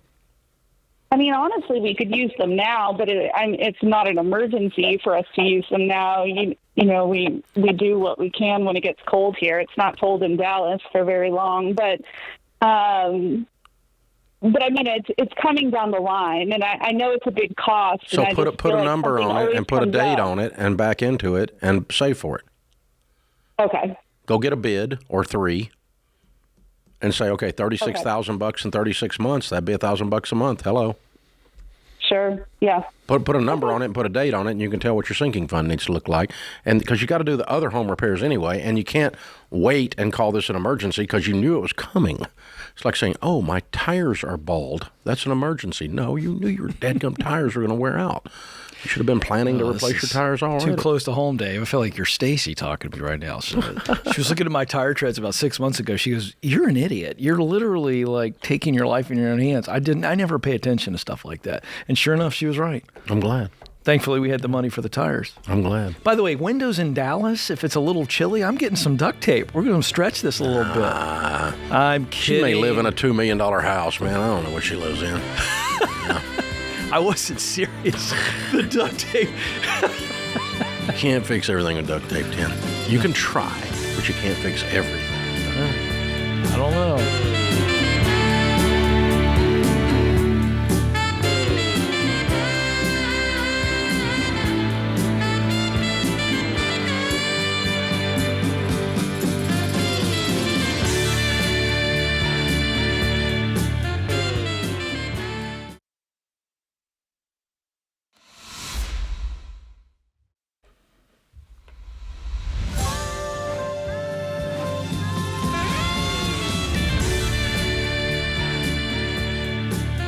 Welcome back to the Ramsey Show in the Fair Winds Credit Union studio. I'm Dave Ramsey, Ken Coleman, Ramsey personality, host of the Ramsey Network hit Front Row Seat is my co-host today. Open phones here at 888-825-5225. If you go to RamseySolutions.com/live events, you can join us this evening.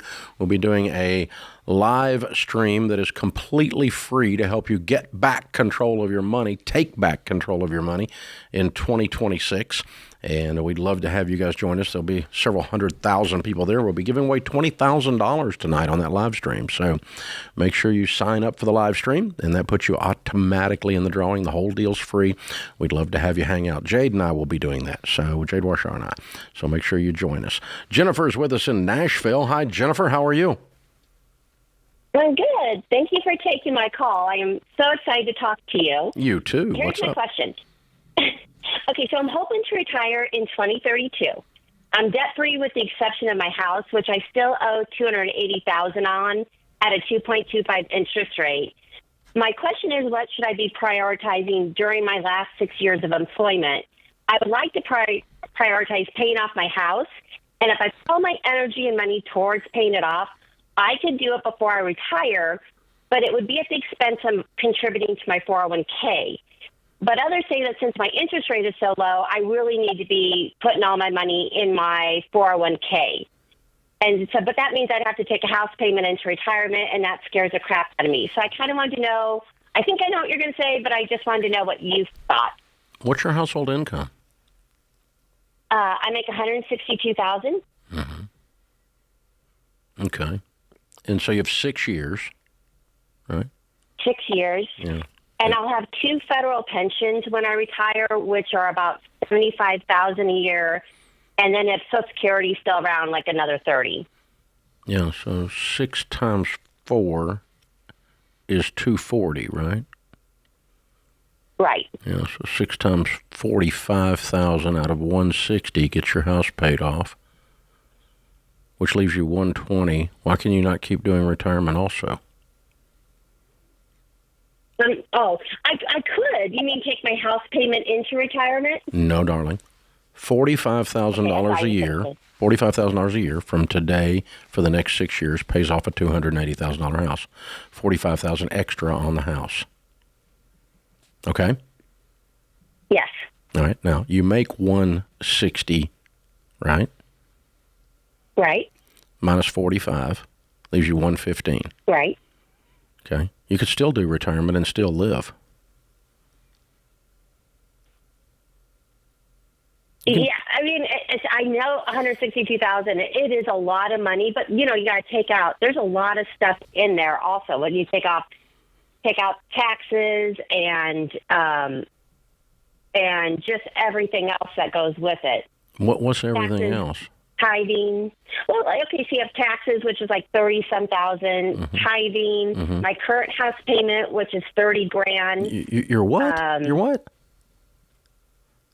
What'd you say? What? Your what payment? I said my current house. Your current house payment. payment. I pay now. Okay, well, no, that would include your house payment, because basically, I mean, $45,000 is more than enough, house payment and everything, to pay off the house. You don't pay $30,000 a year on your house, do you? Well, I mean, when I think of that, I throw in all of my taxes and insurance. That's what I roll into my house payment. How I think about it. I see. Yeah, you're right. That's true. Okay. Okay. It feels like that you don't have to completely choose. It feels like you can get the house paid off and still do something towards retirement. You may have to cut somewhere. You may have to scrimp somewhere else to hit this goal. I don't know. And I don't know what all's coming out of your check. You may want to look at that. But you may be thinking about coming home after 401k contributions, and that's not what we're talking. That's part of the whole. See, so if you kept doing your 401k and then it's pinchy to do the house, but you could still do 45 total on the house in principal reduction a year, not counting interest and taxes and insurance, right? But yeah, if you did that, that would get you there. So it's close. What's the probability over the next 6 years of your income changing? Well, so it won't go up much. It will continue to grow. The other thing is I do own a fourth of a farm. It's in an irrevocable trust now, and so that's vested. But, I'm not sure when we're going to sell that. You never want to say it like that because it means one of my parents has passed. But so there will be about $500,000 income coming in at some point in my future. And how much is in your nest egg now? So right now, $30,000. Ooh. Oh, and then my 401k is $480. That's your nest egg. Okay. Yeah, I knew something was off there. I'm sorry. Can I ask a real simple question? What do you do for the government? What is your job? How would you describe yourself as a professional? As an attorney, I specialize in labor law. Oh, good for you. And you work for the government? I do. Does that preclude you from doing side work? No. Okay. Here's the exercise. Here's the exercise I would go through. I think Dave's right, but I also think you know your budget pretty darn good. So if it was me, I would not be asking the question, do I sacrifice retirement investing in order to pay this house off? I would be asking the question, how much additional money do I need to make per year over the next 6 years to pay this house off? You are an attorney. I know you can make that money. Yeah. If you made an extra $40,000 a year, this is soft. That's one thing to do. That's one way to do it. It's just a little side thing, some kind of a side, venture or whatever. Here's the thing. You're going to be okay. Either way, you're fine. I would pay off the house early. I would put the house on a schedule to be done in 6 years. And then I would squeeze what I can out of retirement from working extra and or out of your budget by carefully looking at it. All the things we've talked about. Because here's the deal. You got $500,000 now in 7 years. That'll be, if it's in good mutual funds, that'll double. That'll be $1 million. And then the house is worth what today? 700 something. Okay, so it'll probably be worth $1.5 million in 7 years, give or take. Okay, and so at that point you're going to be worth $2.5 million, and the farm is another $500,000, and that's 6 years from today. And you'll be how old at that point? I will be 62. Okay, and about what, $70,000 in retirement coming to you from the pension plus Social Security, right? Yeah, so $100,000 if everything stays the way it is now. Okay, so you're at 100. So that's great. You're definitely okay if you add nothing to retirement and pay off the house over the next 6 years, to answer your question. Now that we dug all the way through this, okay?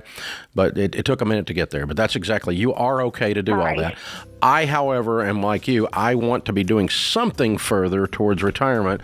And so I want to investigate these other two possibilities, adding some income and or squeezing this budget. But I'm just going to sit down and go, $45,000 a year has got to go on principal.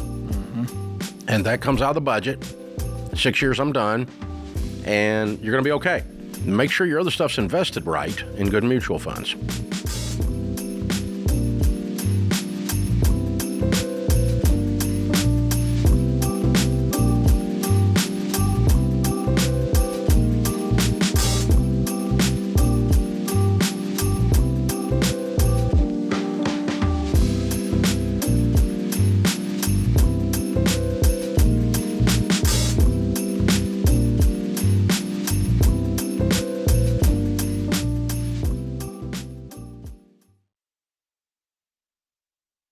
Hey, George Camel here. So you're thinking about buying or selling your home. It's exciting, but there's a lot to think about, and all those decisions can feel overwhelming. Well, here's the good news. You don't have to tackle the process alone. Ramsey's Real Estate Homebase is the place to find all of your free tools and resources for help to get prepared to buy or sell your home with confidence. You'll find calculators, start-to-finish guides, a podcast, and even an in-depth video course hosted by yours truly. What's not to love? So if you're ready to take the next steps toward your home goals, go to RamseySolutions.com/real estate. That's RamseySolutions.com/real estate.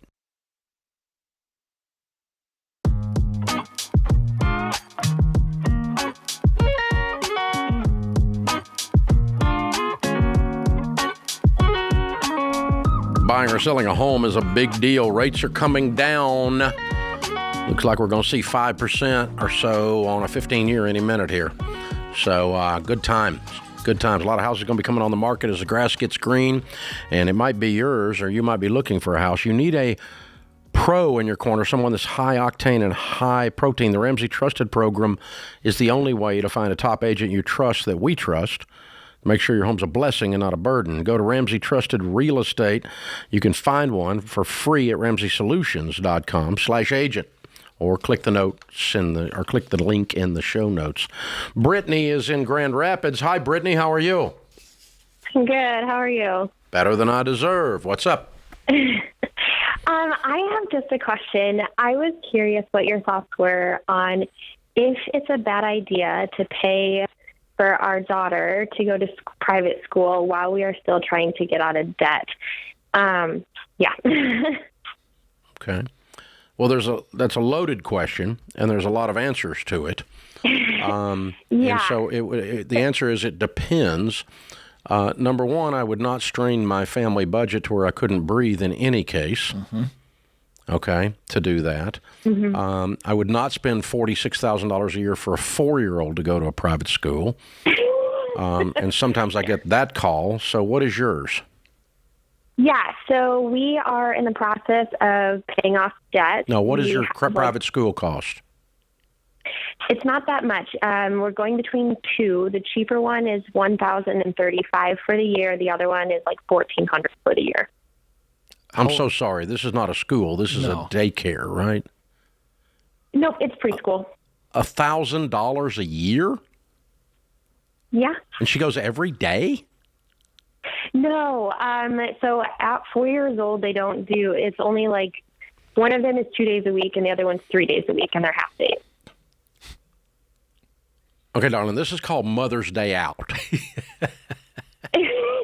This is not called private school. Yeah. Okay. Or run from any school that only charges you $1,000 a year. I mean, they're not. It's not a school. This is your kid's going over 2 days a week while you go grocery shopping. For God's sakes. Yeah. Okay. So, if you're going to do Mother's Day Out, and that's okay. I mean, they don't have a public version of that, so private is your only option. And what's your household income? It's kind of complicated. So I bring home about $2,200 to $2,300 a month. My husband on the low end brings home $2,800 a month, but it could go up to $5,000 a month. When? So he manages a snow removal company. So like right now he's bringing home a few thousand a month. And then he does landscaping in the summer. So it just kind of depends if he's working overtime or not. Okay. And you're in baby step 2? Correct. What's your debt? How much? Yeah, we have a total of $303,000. Hello. What does that consist of? Yeah, $277,000 is left on the mortgage. Oh, okay. We have $9,700 left on my car, $4,600 left on my student loans, and then $11,000 left on his student loans. So shouldn't he be doing overtime now? Yes, lots of overtime. Is he? Yes. Yep. He's working. The last average was anywhere from 95 to 110 hours a week. And he's only bringing $2,800 home a month? No, that's when he gets $5,000. Yeah. No, he actually last month, I think he brought home closer to $8,000. Okay. That makes more sense. All right. I got it. Okay. Yeah, I just build our budget off of the low end. That way, there's no like surprises. So, Okay, his so bare minimum that are he you would bring home. working in the home? No, I'm a nurse. So who keeps your child while you work? Yeah, so we pay somebody to watch the kiddos 3 days a week. Oh, and this other thing is the second or the other 2 days a week. Yeah, so starting in the fall, our daughter is of preschool age, and so we were just trying to figure out whether it was a bad idea to pay for her to go to a private If she preschool. does, if she's there, does that reduce your cost of the babysitter in the house? No, it does not, because it would be Tuesday, Thursday, and those are the days that I'm home. Oh, well, I wouldn't do it. I've heard enough for me. If it was my personal income in this situation, I would not be paying that money, no. Yeah. Not in baby step 2.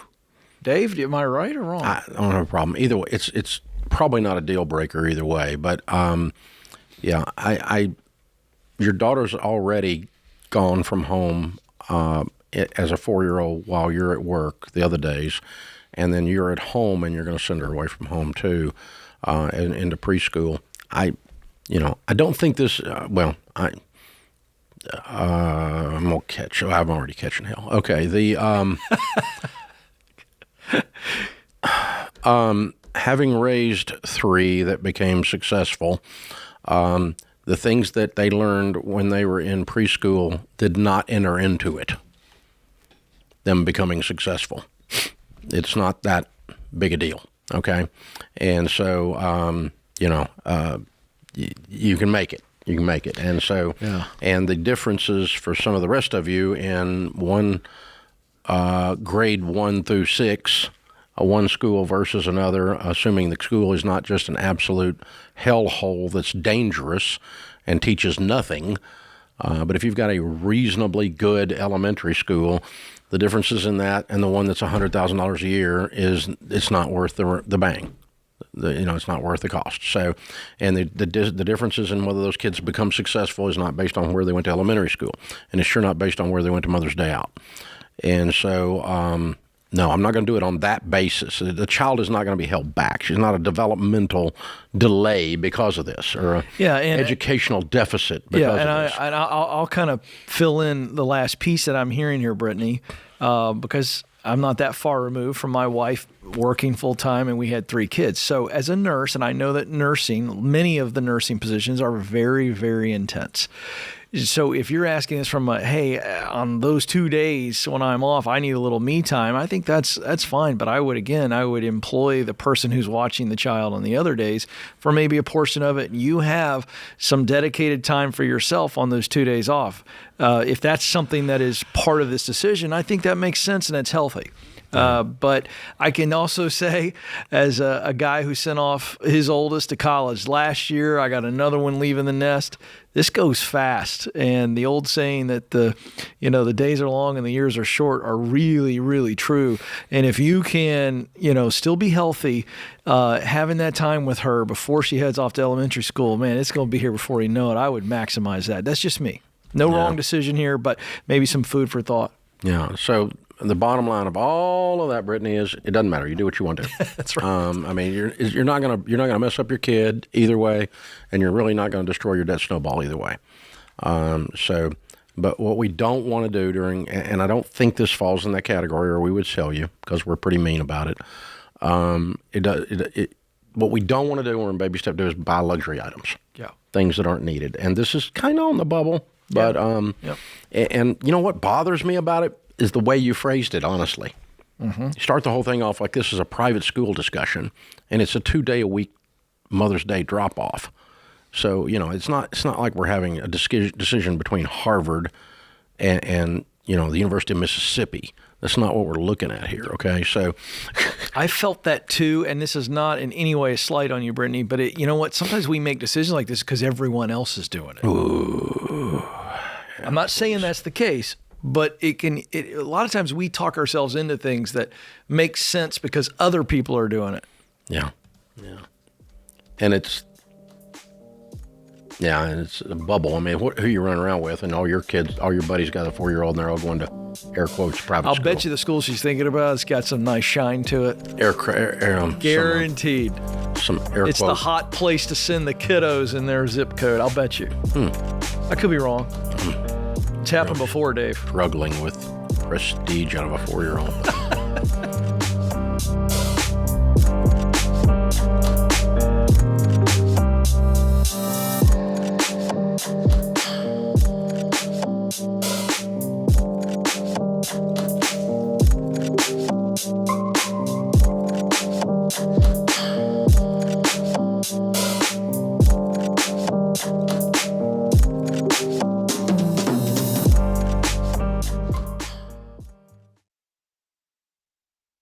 Listen up, guys, because I've got a big question for you. Where will you be with your money at the end of 2026?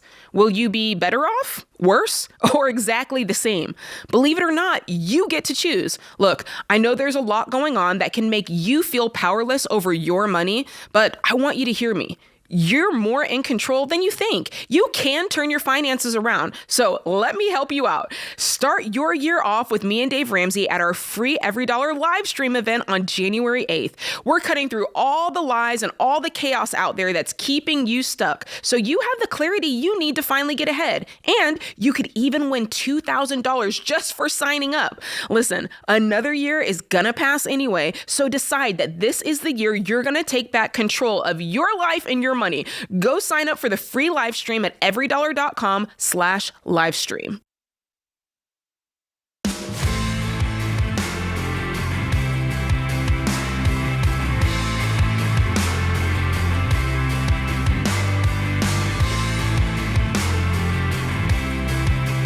Hey, are you staying on track with the baby steps?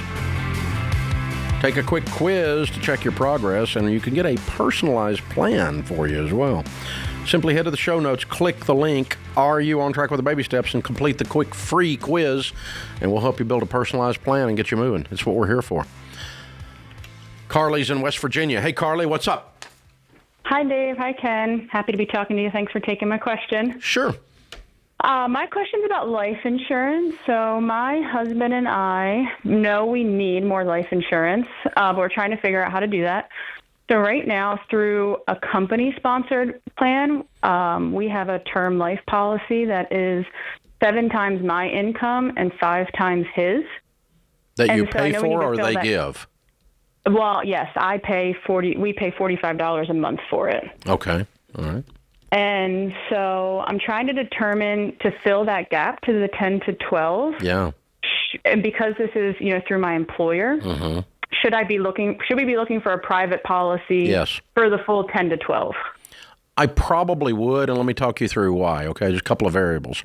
Yeah, just go to like XanderInsurance.com. They've been with us for 35 years almost, and they'll shop a bazillion companies, get you the best price. For what you're paying, I'm going to guess and say you might be able to get that privately. I don't think you're getting that great a deal. That's thing one, okay? Thing two is when you leave your company, and you will. Yep. Okay, you'll get fired. That's my concern. Get a better yeah, job. like if I, if you had a diabetes diagnosis, and a year later left the company, you can't get insurance. Yeah. And because these insurance policies are not portable, they don't go with you, and so you can get trapped with a negative diagnosis and then an exit and not have insurance, and that's always bothers me. So I look at I want to have the biscuit, the meat of the thing, so to speak, the main piece be my private insurance through Xander, and then if I've got some through work, if it's a good deal, when you flesh it out and you want to keep it, it's kind of the gravy on the biscuit. It's a little extra. Okay. But because good news, it doesn't cost much. But I don't know that policy is that great a deal. How old are you guys? I am 32 and my husband's 27. Okay. And what's your incomes? I'm at 160 and he's about 80. And we have one child who's almost 2. Okay. Are either one of you overweight or smoke? No. Okay. Well, you got a good amount of insurance because your income's higher than I was guessing. Okay, so You got good incomes. Congratulations. Yeah, I don't know. You just run the numbers against it. You'll either keep it as semi-supplemental. So in other words, I might do, if it's a great deal and you want to keep it, instead of doing 10 to 12 with Xander, I might do 6 to 8 with Xander, right? Okay. And just say, okay, it's a little bit supplemental and it's a little bit there. But if I leave, I'm not stuck that way. And it's not the base, it's not the foundation of my insurance plan. It's just part of the plan. Because when you count on employer life insurance only, you can really get stung based on what I was just telling you. And Dave was using gravy and a biscuit as metaphor. If you want a good life insurance rate, stay away from the biscuits and the gravy. Ken, thank you. Dave, I've got to bring some practicality every once in a while to what you say. You're not plain enough. You're not clear enough. It's true, because, if you eat enough biscuits and gravy, you'll have to have a biscuit-ectomy. While you were doing that, and while you do a biscuit-ectomy, I love a good biscuit. That'll screw up your insurance rates. That's my point. Biscuit-ectomies, if that's on your medical record, it's a problem. There it is. Larry's in Florida. Hey, Larry. Hi, Dave. Thanks for taking my call. I've got to see if I'm the exception to Dave's rule of borrowing money. And then here's the deal. I'll give you a quick scenario. 73, I walked to 70. We're snowbirds. We have 1.4 in liquid assets, 50,000 of it. 1.4 that's in pre-tax, and then another 50 that's emergency fund. Everything's paid off up north. We live in Michigan. House is worth about $275 up there that's paid off. So the condo that we've been staying in Florida for the last 5 or 6 years, a perfect one for us, has come up for sale, and I can actually close on it this week, tomorrow, today, whatever. And I'm looking at. My question to you is: do you think it's wise to pull out 300? The condo's 360. Pull out the entire amount out of the pre-tax, and of course that would incur a 20% tax as well. Absolutely. Do you think that's a smart way to? It's not a 20% tax. It's a tax on 360. It's an ordinary income tax rate on 360. But yeah, I definitely would pay taxes on it. It's not 20% is the withholding on it, but that's not accurate. So yeah, I definitely. That's why you've saved this money. You don't want to go be 73 years old and have a beach condo with a stupid payment on it.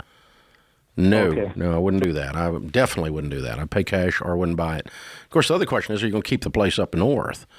If you are, then let's slow down a little bit on the purchase and get the other place sold and roll that $275 into it because there's no tax on that. But if you're keeping the house up and you're still going to snowbird it, then that up north, and that's cool, no problem. I just take it out of that. Yeah, so you got $1 million left in your 401k, and you got $1 million in real estate now. Okay. Oh, darn. I hate it when that happens. Well done. No, I'm not paying. Yes, I'm going to pay some taxes to not have any debt. Absolutely. That's why we got here and how we got here. Spencer's in Wisconsin. Hey, Spencer. Hey, Dave. Thanks for taking my call. Sure. How can we help? Hey, I'm 28 years old, and I have $750,000 of debt. And I have no debt on any cars or anything like that. That's my home mortgage, and then I'm a farmer. I bought a chunk of land, so. Okay, so how much is your house? How much is the debt on your home? There's about $350,000 left on that. Okay, and so you got about $450 on the land? 400 on land. Yep. Yeah, 400 on land. I'm sorry. Yeah. Okay. And you're a full-time farmer? That's what you do for a living? Correct. Yep, with my dad and my grandpa. Okay. Right. And that's your only debt. You don't have any equipment debt? No equipment debt or anything. What do you farm? What are you farming? Corn, soybeans, and wheat. We're cash crop farmers, and then we do a lot of trucking too. Good. So what do you make in a year? I personally make about $80,000 of personal income. Mm-hmm. And then this year we made about $30,000 from the farm that should make the payments for the next year. How many acres? How many acres is the 400? It only yielded $30,000 worth of profit. Well, no, 30,000 of profit. Yeah, 60,000. It was about it's 76 acres, of workable land, and it yielded about 200 bushels to the acre. Wow. And corn is about $4. About pretty bad price this year, but that's just how it goes. Yeah. Okay. On a good year, I'm curious, on a good year with corn prices, what would that number be, or what has it been? What's the best year that you can recall? The best year is probably that I can remember. I'm only 28, but we had during COVID there, we had about $7 a bushel for corn. Wow. So, but what would that make you on that 78 acres or 76 acres? 76 times 200 times. I'm lost. That'd be about 100,000 or something. Okay. All right. Almost double. Yeah. Okay. Or more than double. Okay. Yeah. All right. Because you got to listen. Yeah. You're just trying to get a return on investment. It's a business transaction. There's a lot of romance in farm and an extreme amount of hard work in farming. But people romantically forget to do the math because you don't want to make $30,000 on a $400,000 investment and do all the hard work. It means you're making $1 an hour for backbreaking labor. That's a bad rate of return on your money. So, but if that's not the average year, then we have to work into that and see. So, and if you're getting it paid off by doing that, you end up with the asset clear. That's another part to enter into the equation. So I think you can struggle through this and get there.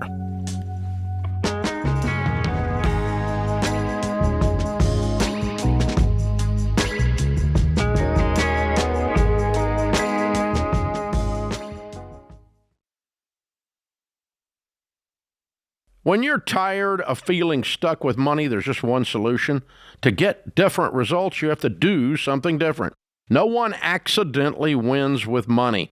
You have to have a game plan, and that begins with our Get Started assessment. Go to RamseySolutions.com/start, answer some questions, and we'll show you what steps to take next. Don't stay stuck. Take control of your money starting today. Go with RamseySolutions.com/start.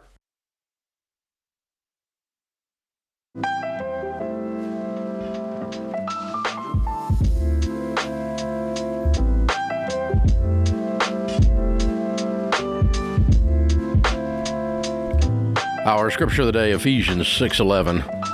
Put on the full armor of God so that you can take your stand against the devil's schemes.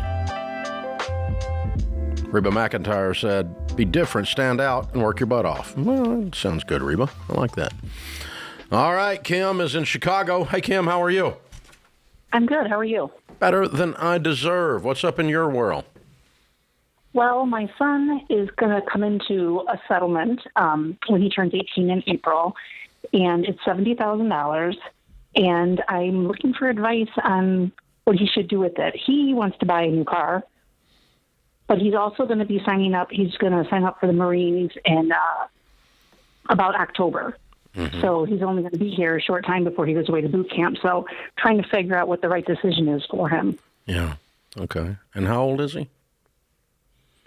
He's 17. He'll be 18 in April, and that's when he'll get the settlement. Okay. What's the settlement from? He was hit by a car when he was on his bicycle. Wow. Is he okay? He's okay. Yeah, it's been just about a year. So he's fully recovered, and it's been in an account in the bank until he turns 18. So he's anxiously awaiting it to buy himself a car because right now he's sharing with mom. Okay. So you're a single mom? I'm a single mom, yes. Okay. All right. And he doesn't have a car and he's 17. It's in the bank. Right. Is there any reason he can't buy a car with it now if you let him?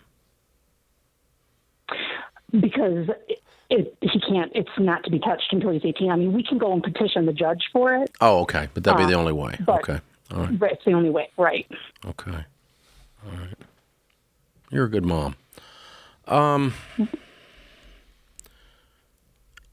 Well, here's the thing. You and I know he's getting ready to park the car, and if he's a normal 17-year-old American male, he wants a really nice car that's way too expensive, and he's about to screw up, right? He wants a Honda Civic. Okay, but how new?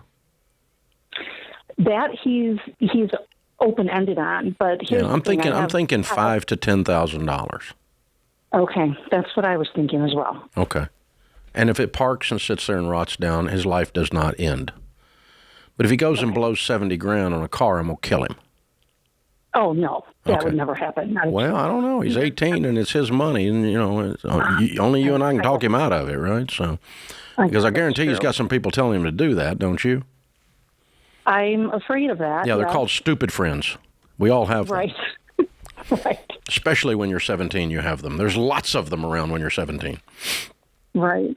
Yeah, Well, so I'm glad that you have the influence with him that you hope you do and you think you do, and I hope you can talk him out of the tree on this, because it sounds like you are. It sounds like you've got a good foothold on persuading him, and I think you're being wise, and I hope he will.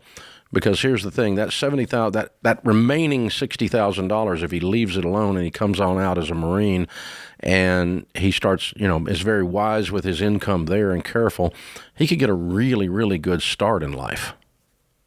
That's what I'm hoping. And with the rest of that money, do you think he should, put it in a high yield savings? Or That would be fine. That would be fine. Okay. If you want to put it away even longer, you could sit down with a SmartVestor Pro and park some of it in some mutual funds, but don't plan on touching it for 5 years if you do that. You can, but I wouldn't. But if you could, that would be ideal. Just forget you have it. It would be ideal, right? Put it in a mutual fund and forget you have it, and look up at 24 marrying your sweetheart, and the 50 has turned into 150, and you can use it for a down payment on a house. Yeah, that's what my hopes are for him. That's what I would do with it if it was mine. Yeah, I'm sitting here thinking, what would I do if I were you? I would show him that example. I would. This is what I do to my kids. It drives them crazy, but I'm a question guy by trade. I would ask him, so what else involved with a brand new Marine who goes off and's got a car? Start asking a million questions. Now, just asking the questions will irritate him, which is great. Because what you want to do is a mild irritation to make him think through, is this thing more trouble? Because you and Dave are talking and you're like, oh, he's going to park it. But he's not thinking that. I would, and I'm playing when I say irritate. I don't mean really provoke the kid. I just mean make him consider, what is he going to do with this car? And if he's parking it where you live, make him confront that. If he's got to take it with him and ship it or whatever, I would just make him walk through all of that, and you might be able to deter this by not suggesting, but by asking. I would try it. Because I'm with you. I would rather It'd be save okay his to money. not buy a car. That's what I'm getting If you're going straight into boot camp, that'd be okay. Yeah. It wouldn't be the end of the world. But I was just trying to scratch his itch. And if I scratch it with $5,000 and keep him from blowing 70, I'm on target. So. What did you say? You tried it? I tried to tell him it's not necessary. We can still share.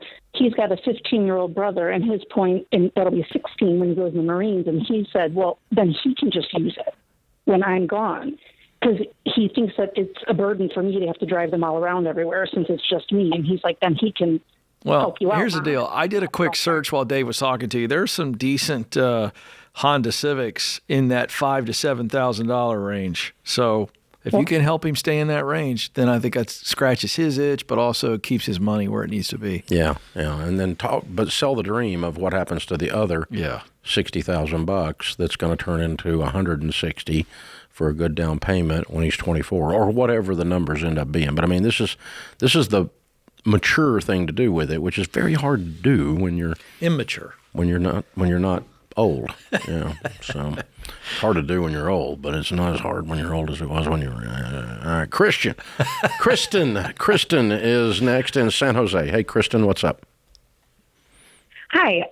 I have a question about purchasing a house versus remodeling. We've been planning a remodel for the past year and just found out from kind of a couple of contractors that now at this point, the remodel is going to be double what we want to pay, which means we'd be way overbuilding for our neighborhood. At the same time, I'm finding this out from contractors. My dad has decided to move from Southern California up to be closer to us because my mom has passed in this past year, and he just we're kind of his last closest family in the area. And so we are now considering instead to sell his house, our house, and purchase a new house with an ADU, so that way he can kind of live on the property with us. This would involve all me, my husband, and my dad's names all being on the mortgage and the title to the home. And I'm just looking for some advice to see if that is a good idea. We would be putting like over 50% down for the price of the home, and it would be within our like budget, even according to the Ramsey way of deciding for a budget for a house. And so I just want to know if that is a good idea or not. Well, there's a lot of downside to it because what you have to do is work through what happens in the event of all the negative possibilities. Okay? A negative relationship evolves. That's the problem. Okay? A death evolves. What happens to the half of the house then? What happens to the half if he becomes disabled, early onset? What happens if, something bizarre happened and you all got a divorce? Okay, so no one ever anticipates all the negative things and the exit strategy from this brilliant idea in the event of all the negative things. We always just look at, oh, this is going to work, and we can put our money together, and we got a better house, and yeah. So if you work through all of those, probably on paper, as a part of a quote partnership agreement unquote. You got siblings? No, I'm an only child. Okay. That makes it simpler, doesn't it? You're going to get his half when he dies, right? Yes, and he has been very clear that he's like, the house is already yours. Do what you want with it. He just wants to move closer to us in general, and he is elderly, so I do think that how old is he? We would be taking in his like mid-70s. Okay. And ancient. maybe not in the best of health like you are, but yeah. Okay. All right. Yeah, I mean, just be careful. It's just be thinking about what happens with, and really have some good documentation on power of attorney and other stuff in case of, the one that comes to mind is I've got a friend dealing with early onset right now, and they've got a problem with the ownership of the family business. And the guy that holds the keys is not all there now, so they got a real issue. And that's the kind of stuff you got to be real careful with and be thinking that through. That puts this hour of the Ramsey Show in the books. We'll be back with you before you know it. In the meantime, remember, there's ultimately only one way to financial peace, and that's to walk daily with the Prince of Peace, Christ Jesus.